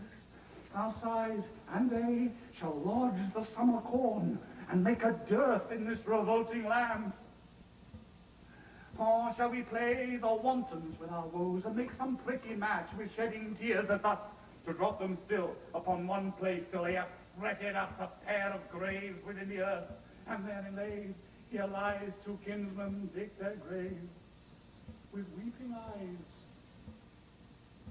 Would not this ill do well? Well, I see I talk but idly, and you laugh at me. Most mighty prince, my lord Northumberland, what says King Bolingbroke? Will his majesty give Richard leave to live till Richard dies? You make a leg, and Bolingbroke says I. My lord, in the base court, he does intend to speak with you. May it please you to come down. Down I come, like glistering Phaethon wanting the manage of unruly jades. In the base court where kings grow base, there come a traitor's cause and do them grace. In the base court come down court, down king. The night owl shriek where mounting laugh should sing. What says his majesty? Sorrow and grief of heart make him speak fondly like a frantic man. Yet he is come. Stand all apart and show fair duty to his majesty. My noble lord. Fair cousin, you debase your princely knee to make the base earth proud with kissing it. Rather had my heart might feel your love than my unpleased eye see your courtesy. Up, cousin, up. Your heart is up, I know. Thus high at least, although your knee be low. My gracious lord, I come but for mine own. Your own is yours, and I am yours.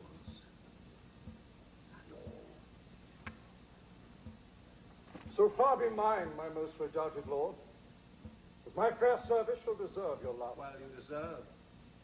They well deserve to have who know the strongest and surest way to get.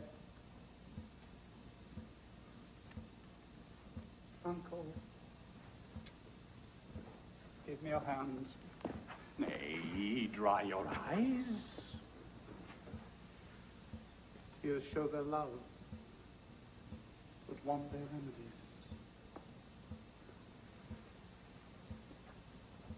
Cousin, I am too young to be your father, though you are old enough to be my heir. What you will have, I'll give, and willing too, for do we must what force will have us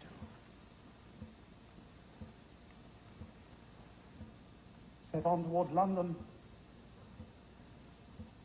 Cousin, is it so? Yea, my good lord. Then I must not say no.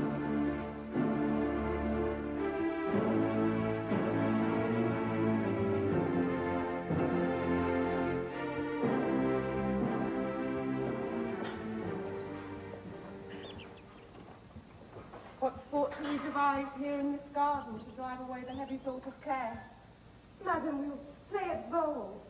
Will make me think the world is full of rub, and that my fortune runs against the bias. Madam, we'll dance. My legs can keep no measure in delight when my full heart no measure keeps in grief. Therefore no dancing, girl, some other sport. Madam, we'll tell tales. Of sorrow or of joy? Of either, madam. Of neither, girl. For if of joy being altogether wanting, it doth remember me the more of sorrow. Or if of grief being altogether had, it adds more sorrow to my want of joy. Madam, I'll sing. 'Tis well that thou hast cause, but thou shouldst please me better, wouldst thou weep. I could weep, madam, would it do you good? And I could sing, would weeping do me good, and never borrow any tear of thee. But say, here come the gardeners. Let's step into the shadow of these trees. My wretchedness into a row of pins, they will talk of stays, but everyone does so.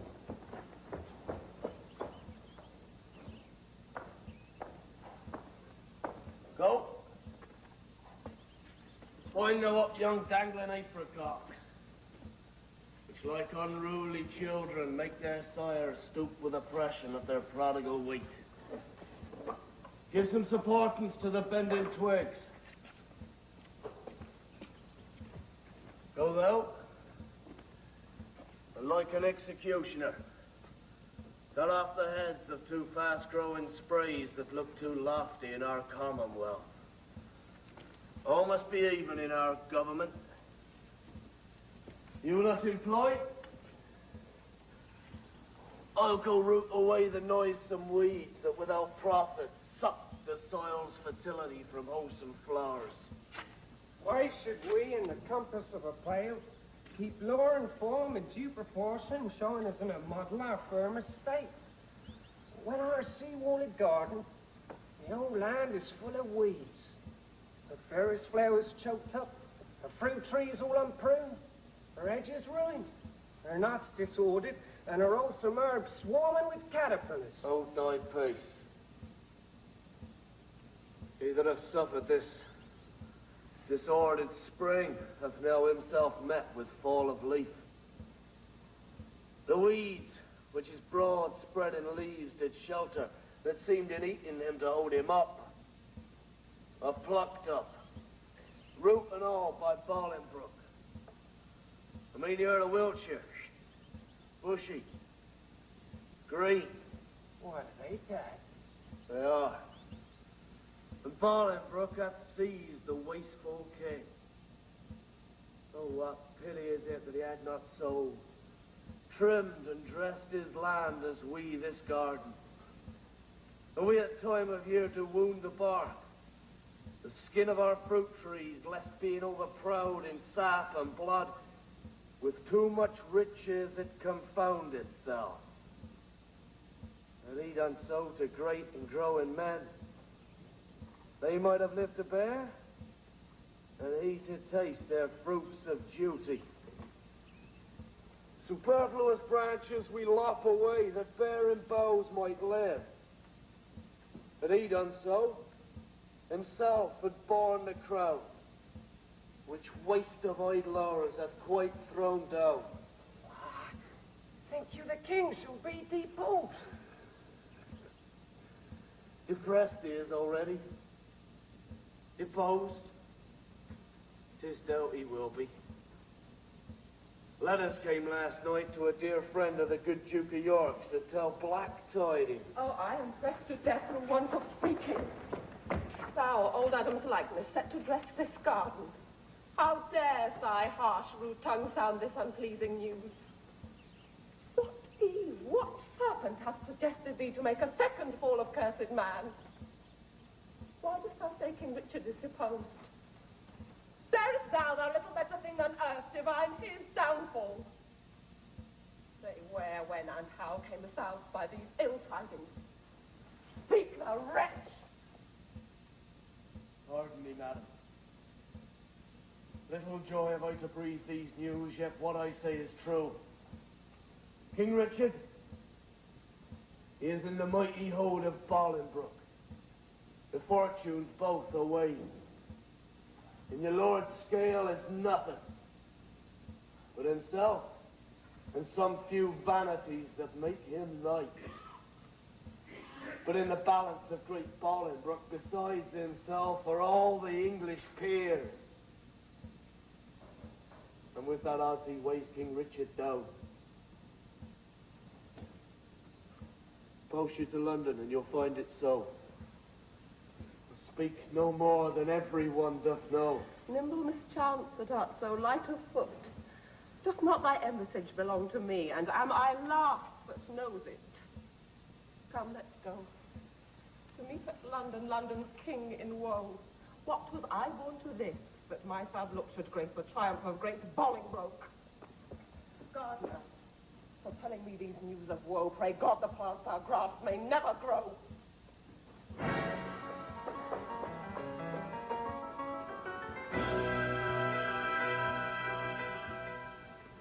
All forth, Dragon.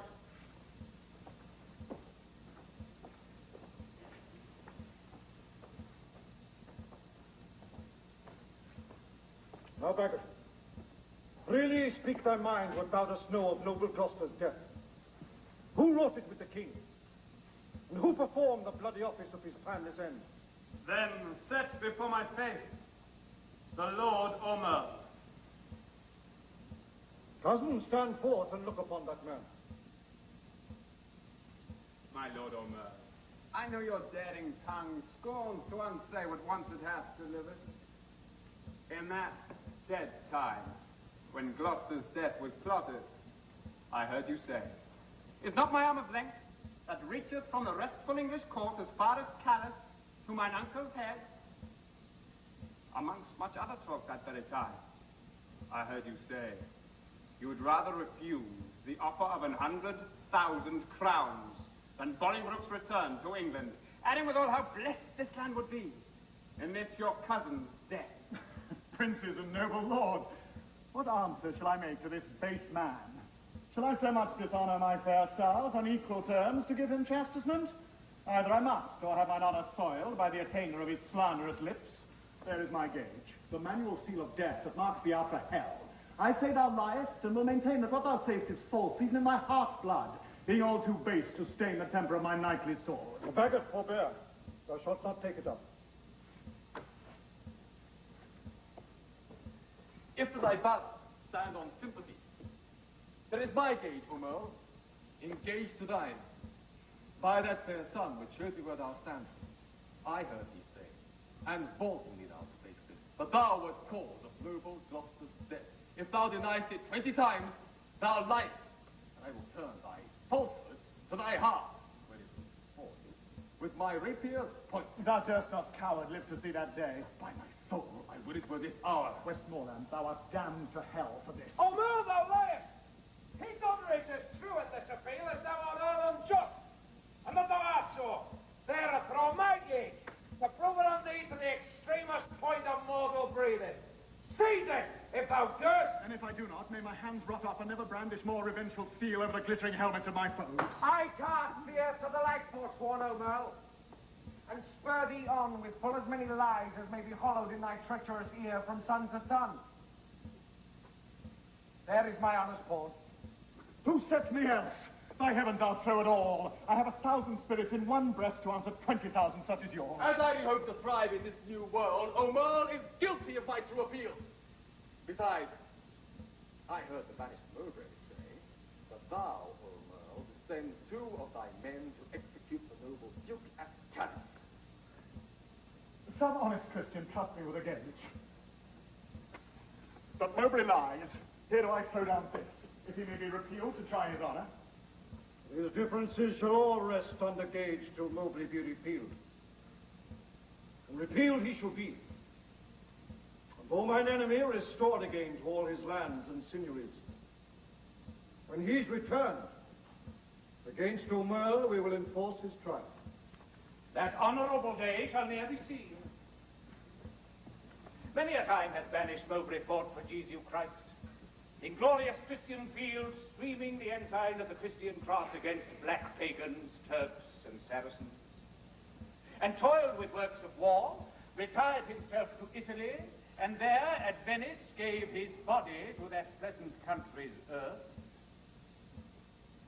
and his pure soul unto his captain, Christ, under whose colours he had fought so long.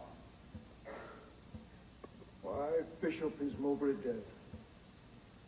As surely as I live, my lord.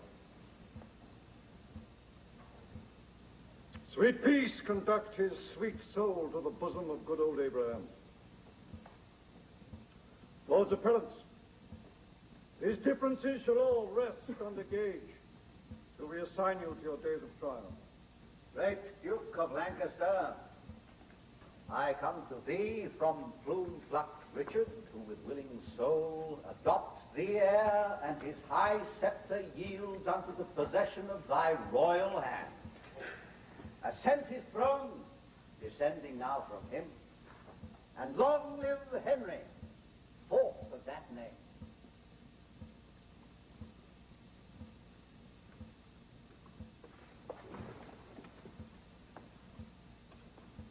In God's name, I'll ascend the regal throne.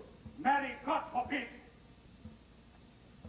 Worst in this royal presence may I speak, yet best beseeming me to speak the truth. Would God that any in this noble presence were enough noble to be upright judge of noble riches, that true noblesse would learn him forbearance from so foul a wrong. What subject can give sentence on his king? And who is here that is not Richard's subject? Thieves are not judged, but they are by to hear, although apparent guilt be seen in them. And shall the figure of God's majesty, his captain, steward, deputy elect, anointed, crowned, planted many years, be judged by subject and inferior breath, and he himself not present? Oh, thank God, that in a Christian climate souls refined should show so heinous, black, obscene a deed. I speak to subjects, and the subject speech stirred up by God, thus boldly for his king. My lord of Hereford here, whom you call king, is a foul traitor to proud Hereford's king.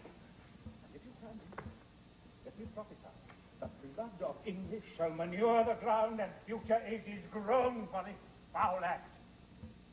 Peace shall go sleep with Turks and infidels, and in this seat of peace, tumultuous war shall kin with kin, and kind with kind confound.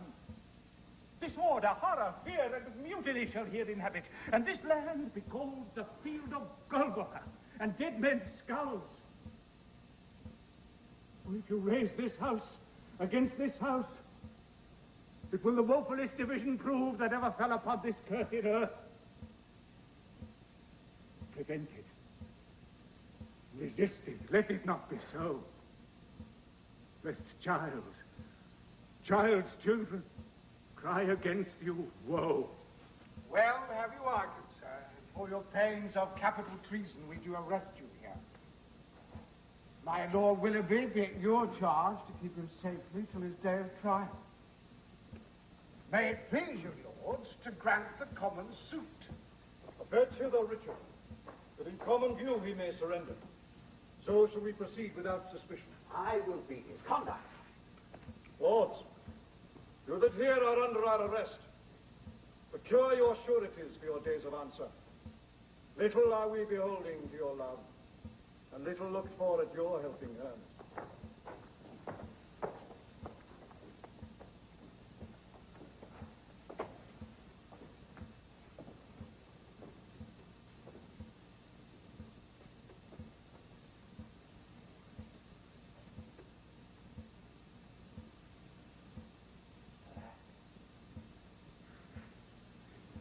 Why am I sent forth to a king?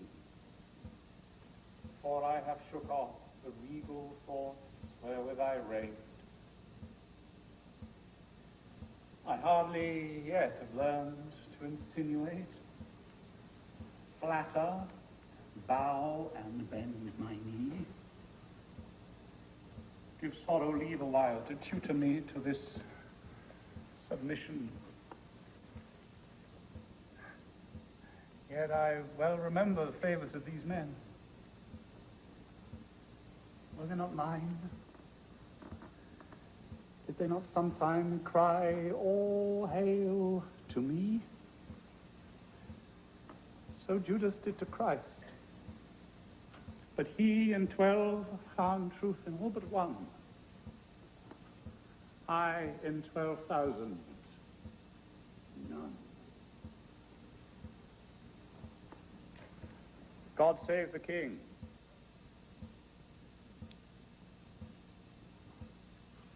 Will no man say amen? Am I both priest and clerk? Well then, amen. God save the King, although I be not he, and yet amen if heaven do think him me. To do what service am I sent for hither? To do that office of thine own goodwill, which tired majesty did make thee offer, the resignation of thy state and crown to Henry Bolingbroke. Give me the crown.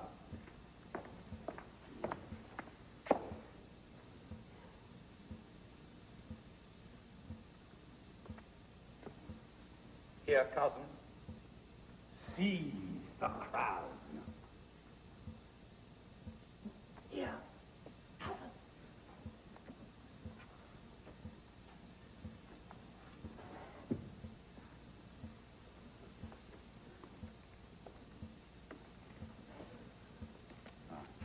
On this side my hand, and on that side thine.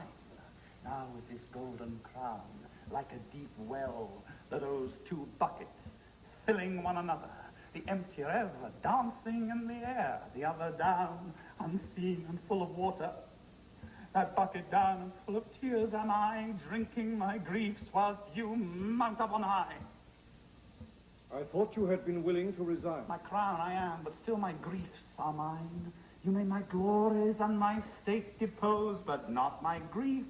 Still am I king of those. Part of your cares you give me with the crown. Your cares set up, do not pluck my cares down. My care is loss of care, by old care done. Your care is gain of care, by new care won. The cares I give, I have, though given away. They tend the crown, yet still with me they stay. Are you contented to resign the crown?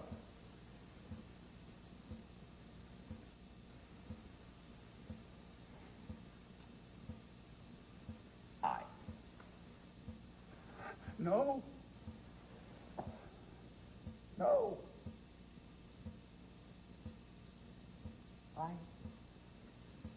But I must nothing be. Therefore, no, no, for I resign to thee. Now mark me, how I will undo myself. I give this heavy weight from off my head, and this unwieldy scepter from my hand. The pride of kingly sway from out my heart. With mine own tears I wash away my balm. With mine own hands I give away my crown. With mine own tongue deny my sacred state. With mine own breath release all duteous oaths.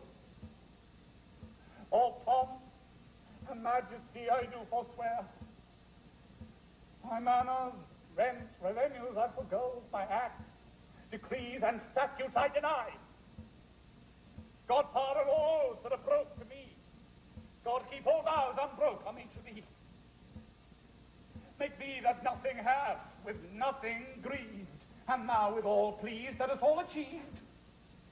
Long mayest thou live in Richard's seat to sit, and soon lie Richard in an earthy pit. God save King Henry and King Richard said. Send him many years of sunshine days. What more of me? No more, but that you read these accusations and these grievous crimes committed by your person and your followers against the state and profit of this land, that by confessing them, the souls of men may deem that you are worthily deposed. Must I do so?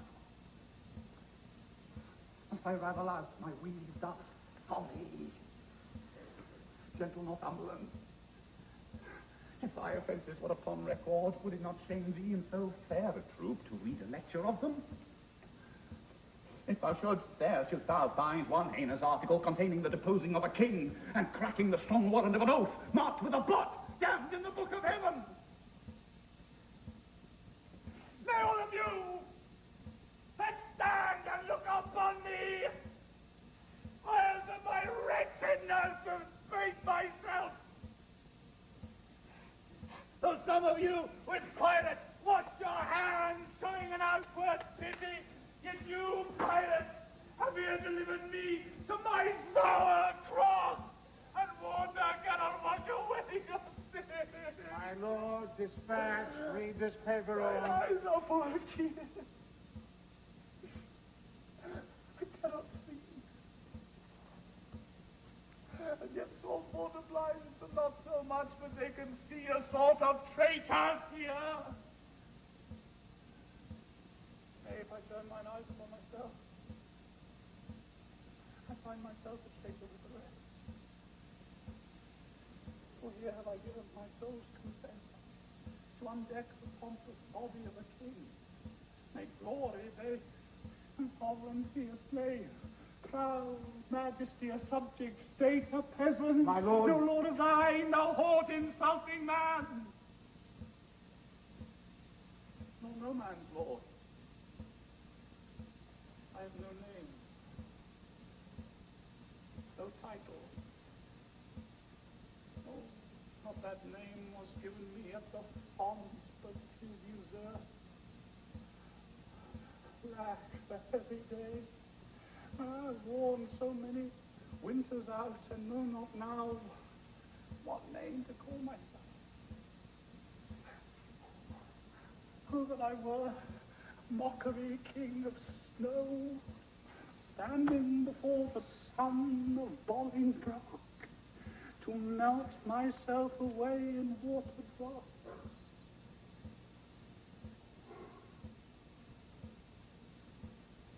Good king, great king, and yet not greatly good. And if my word be sterling yet in England,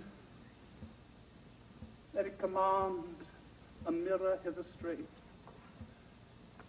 that it may show me what a face I have, since it is bankrupt of its majesty.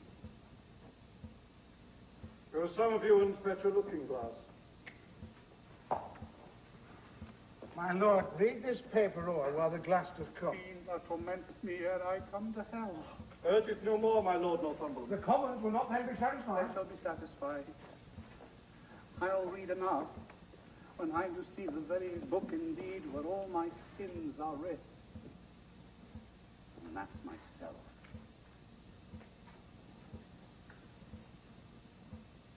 Give me the glass, and therein will I read.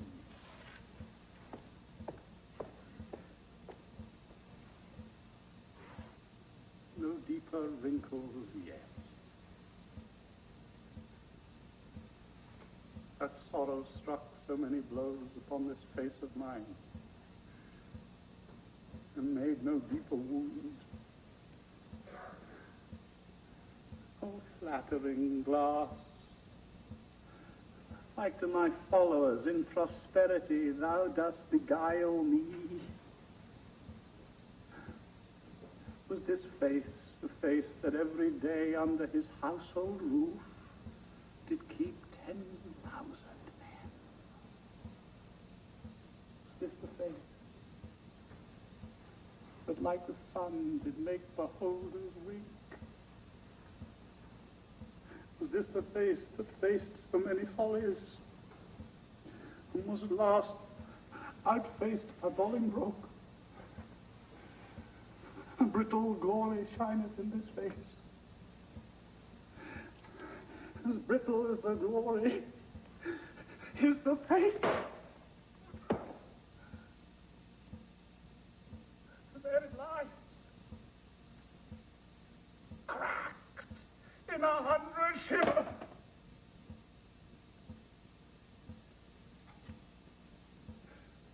Mark, silent king, The moral of this thought. How soon my sorrow has destroyed my faith. The shadow of your sorrow hath destroyed the shadow of your face. Say that again. The shadow of my sorrow. Let's see. It is very true. My grief lies all within. And these external manners of lament are merely shadows to the unseen grief that swells with silence in the tortured soul. There lies the substance. And I thank thee, King, for thy great bounty that not only giveth me cause to wail, but teaches me the way how to lament the cause. I'll beg one boon and be gone, trouble you no more. Shall I obtain it? Name it, fair cousin. Fair cousin. I am greater than a king, for when I was a king, my flatterers were then but subjects. Being now a subject, I have a king here to my flatterer. Being so great, I have no need to beg. Yet ask. Shall I have? You shall. And give me leave. Go. Whither? Whither you will. So I will from your sights. You, some of you, convey him to the tower. Oh, good. Convey. Convey as you all. And rise thus nimbly by a true king's fall.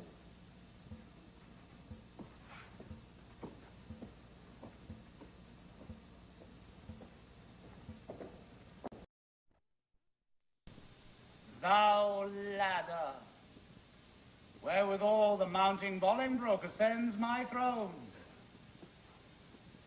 The time shall not be many hours of age more than it is, ere foul sin, gathering head, shall break into corruption. Thou shalt think, though he divide the realm and give thee half, it is too little helping him to all. And he shall think that thou, which knowest the way to plant unrightful kings, would know again, being ne'er so little urged, another way to pluck him headlong from the usurped throne. The love of wicked men converts to fear, fear to hate, and hate turns one or both to worthy danger and deserved death. My guilt be on thy head, and there an end. Take leave and part. We must part for Britain. Doubly divorced. Bad men! You violate a twofold marriage. 'Twixt my crown and me, and then between me and my married wife. Let me unkiss the oath twixt thee and me, and yes, not so, for the kiss was made. Part is Northumberland. I towards the north, where shivering cold and sickness pines the climb. My wife for France, from whence, set forth in pomp, she came adorned hither like sweet May, sent back like Halamus or shortest of day. And must we be divided? Must we part? I hand from hand, my love, and heart from heart. Banish us both, and send the king with me. That were some love, but little policy. And whither he goes, thither let me go. So two together weeping make one woe. Weep thou for me in France, I for thee here. Better far off than near, be near the near can come. In wooing song, let's be brief. Since wedding it, there is such length in grief. One kiss shall stop our mouths, and done we part. Thus give I mine, and thus take I thy heart.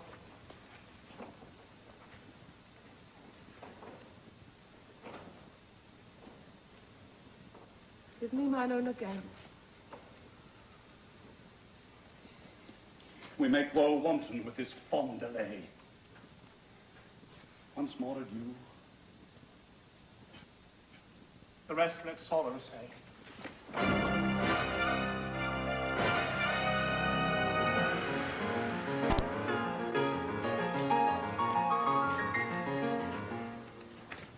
Didst thou not mark the king what words he spake? Have I no friend will rid me of this living fear? Was it not so? These were his very words. Have I no friend, quoth he? He spake it twice and urged it twice together, did he not? He did. And speaking it, he wishly looked on me as who would say, I would thou wert the man that could divorce this terror from my heart. Meaning the king's portrait. Come, let's go. I am the king's friend and will rid his foe.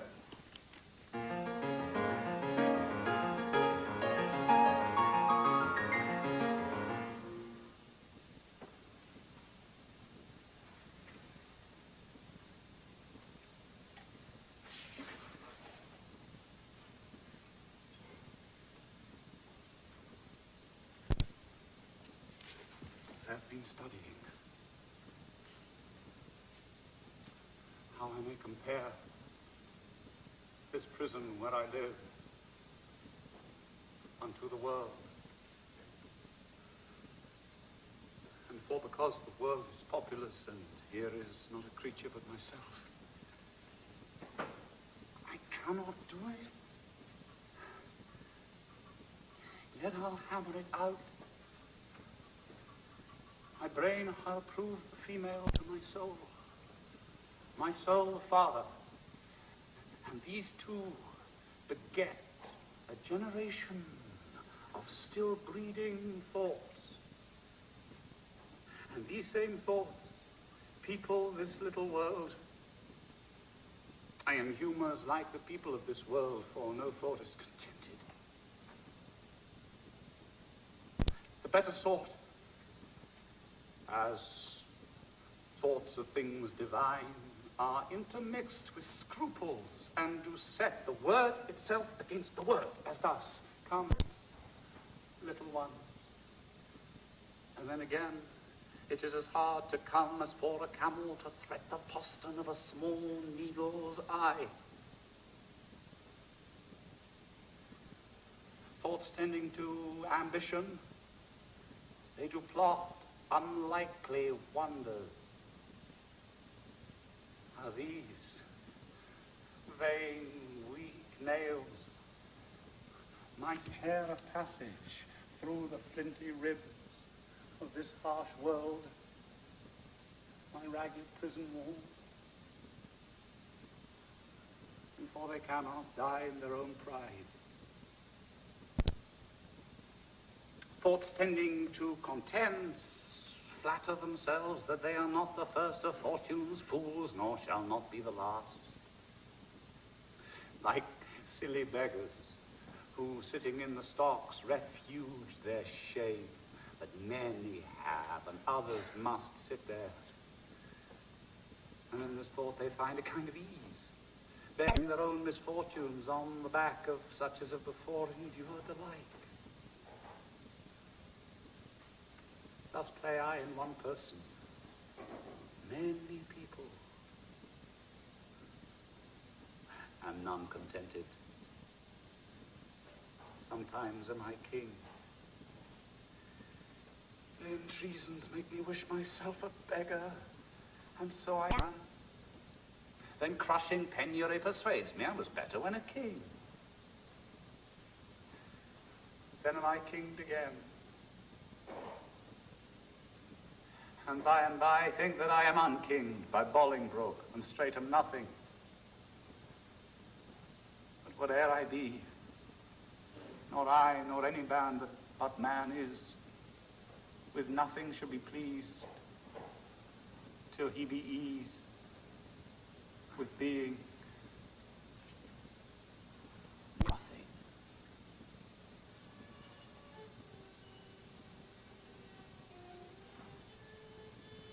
Music do I hear?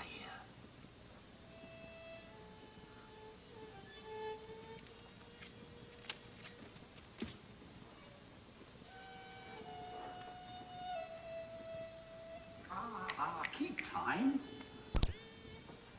How sour sweet music is, when time is broke and no proportion kept. So is it in the music of men's lives. And here have I, the daintiness of ear, to check time broken and disordered string. But for the concord of my state, time had not an ear to hear my true time broke. I wasted time, and now doth time waste me. For now hath time made me his numbering clock. My thoughts are minutes, and with sighs they jar their watches on unto my eyes, the outward watch. Where to my finger, like the dial strings, is pointing still in cleansing and tears.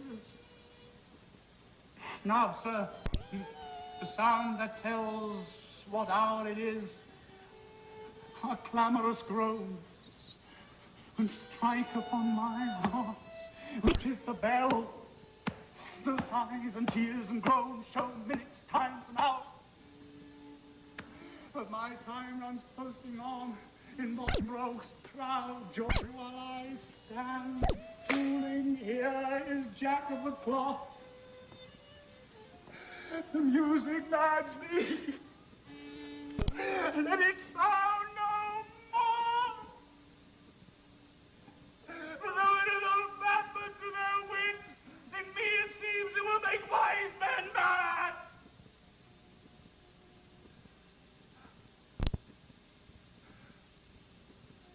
That blessing on his heart that gives it me. It is a sign of love. And love to Richard is a strange brooch in this all-hating world.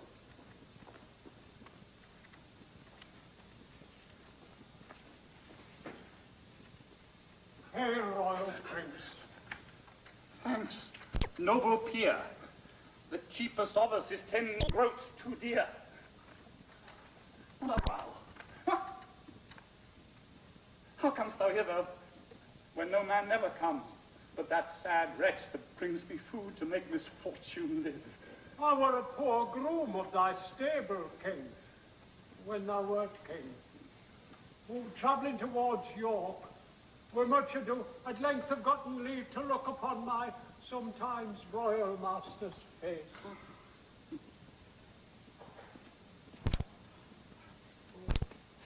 How it hurt my heart when I beheld in London streets that Coronation Day, when Bolingbroke rode on roan Barbary. That horse that thou so often hast bestrid, that horse that I so carefully have dressed. Rode he on Barbary? Oh, tell me, gentle friend, how went he under him? So proudly, as if he disdained the ground. So proud that Bolingbroke was on his back.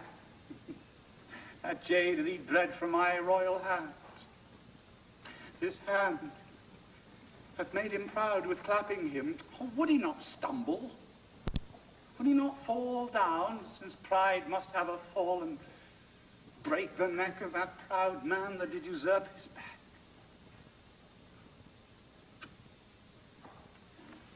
Forgiveness, horse. Why do I rail on thee? Since thou, created to be awed by man, wast born to bear.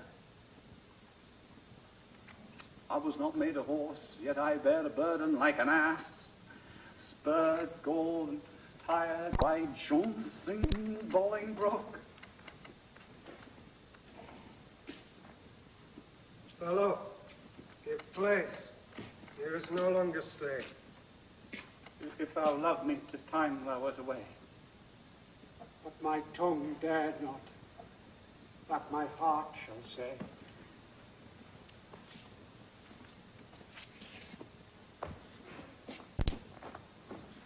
My lord, will please you to fall to.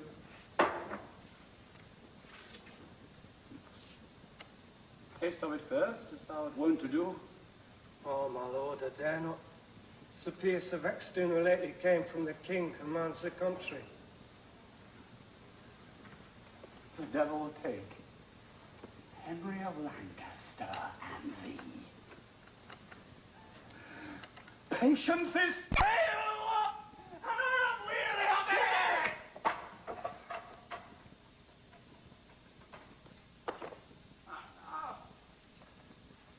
What? Be dead in this rude assault?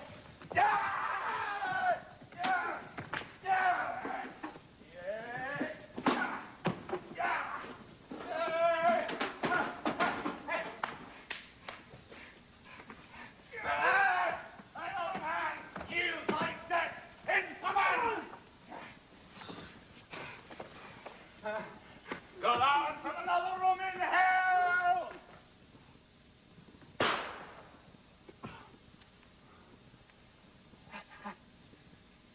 A burning, never-quenching fire.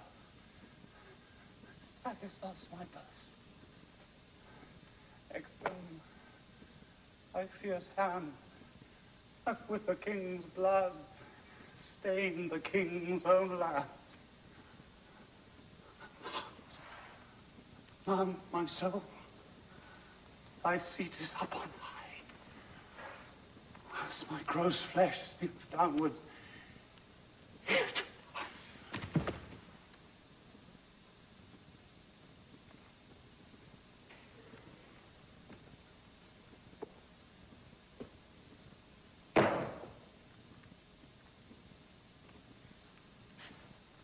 As full of valor as of royal blood.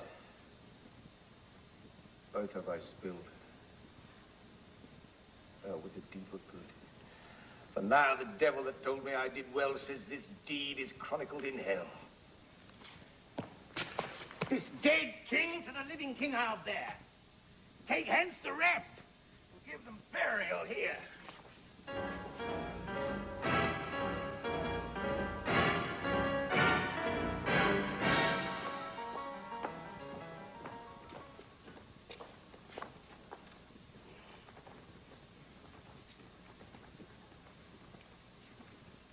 Did no man tell me of my unthrifty son? It's full 3 months since I did see him last. If any plague hang o'er us, 'tis he. I would to God, my lords, he could be found. Inquire at London at the taverns there. For there, they say, he daily doth frequent, with unrestrained loose companions. Even such, they say, as stand in narrow lanes and beat our watch and rob our passengers. Whilst he, young wanton and effeminate boy, begs on the point of honor to support so dissolute a crew. My lord, some 2 days since I saw the prince and told him of those triumphs held at Oxford. What said the gallant? His answer was he wouldn't to the stews, and from the commonest creature pluck a glove and wear it as a favour. And with that he would unhorse the lustiest challenger. As dissolute as desperate.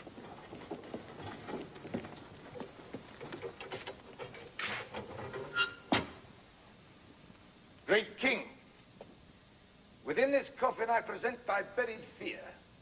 Herein all breathless lies the mightiest of thy greatest enemies, Richard of Bordeaux, hither by me brought. Exton, I thank thee not. Thou hast wrought a deed of slander with thy fatal hand upon my head and all this famous land. By your own mouth, my lord, did I this deed. They love not poison that do poison need. Nor do I thee. For I did wish him dead. I hate the murderer, love him murdered.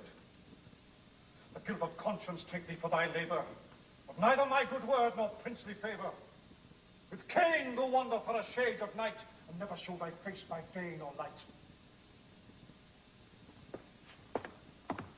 Lords, I protest. My soul is full of woe that blood should sprinkle me to make me grow. Come, mourn with me for what I do lament, and put on sullen black incontinent. I'll make a voyage to the Holy Land, to wash this blood off from my guilty hand. March sadly after. Grace my mourning here with weeping, after this untimely bier.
By deposing King Richard in 1399, Henry Bolingbroke created an uncertainty about the legitimate succession to the English throne.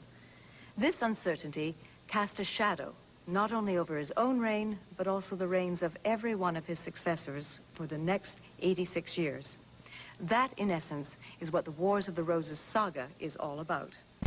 Near the end of tonight's play, the newly crowned king exclaimed, "Can no one tell me of my unthrifty son?"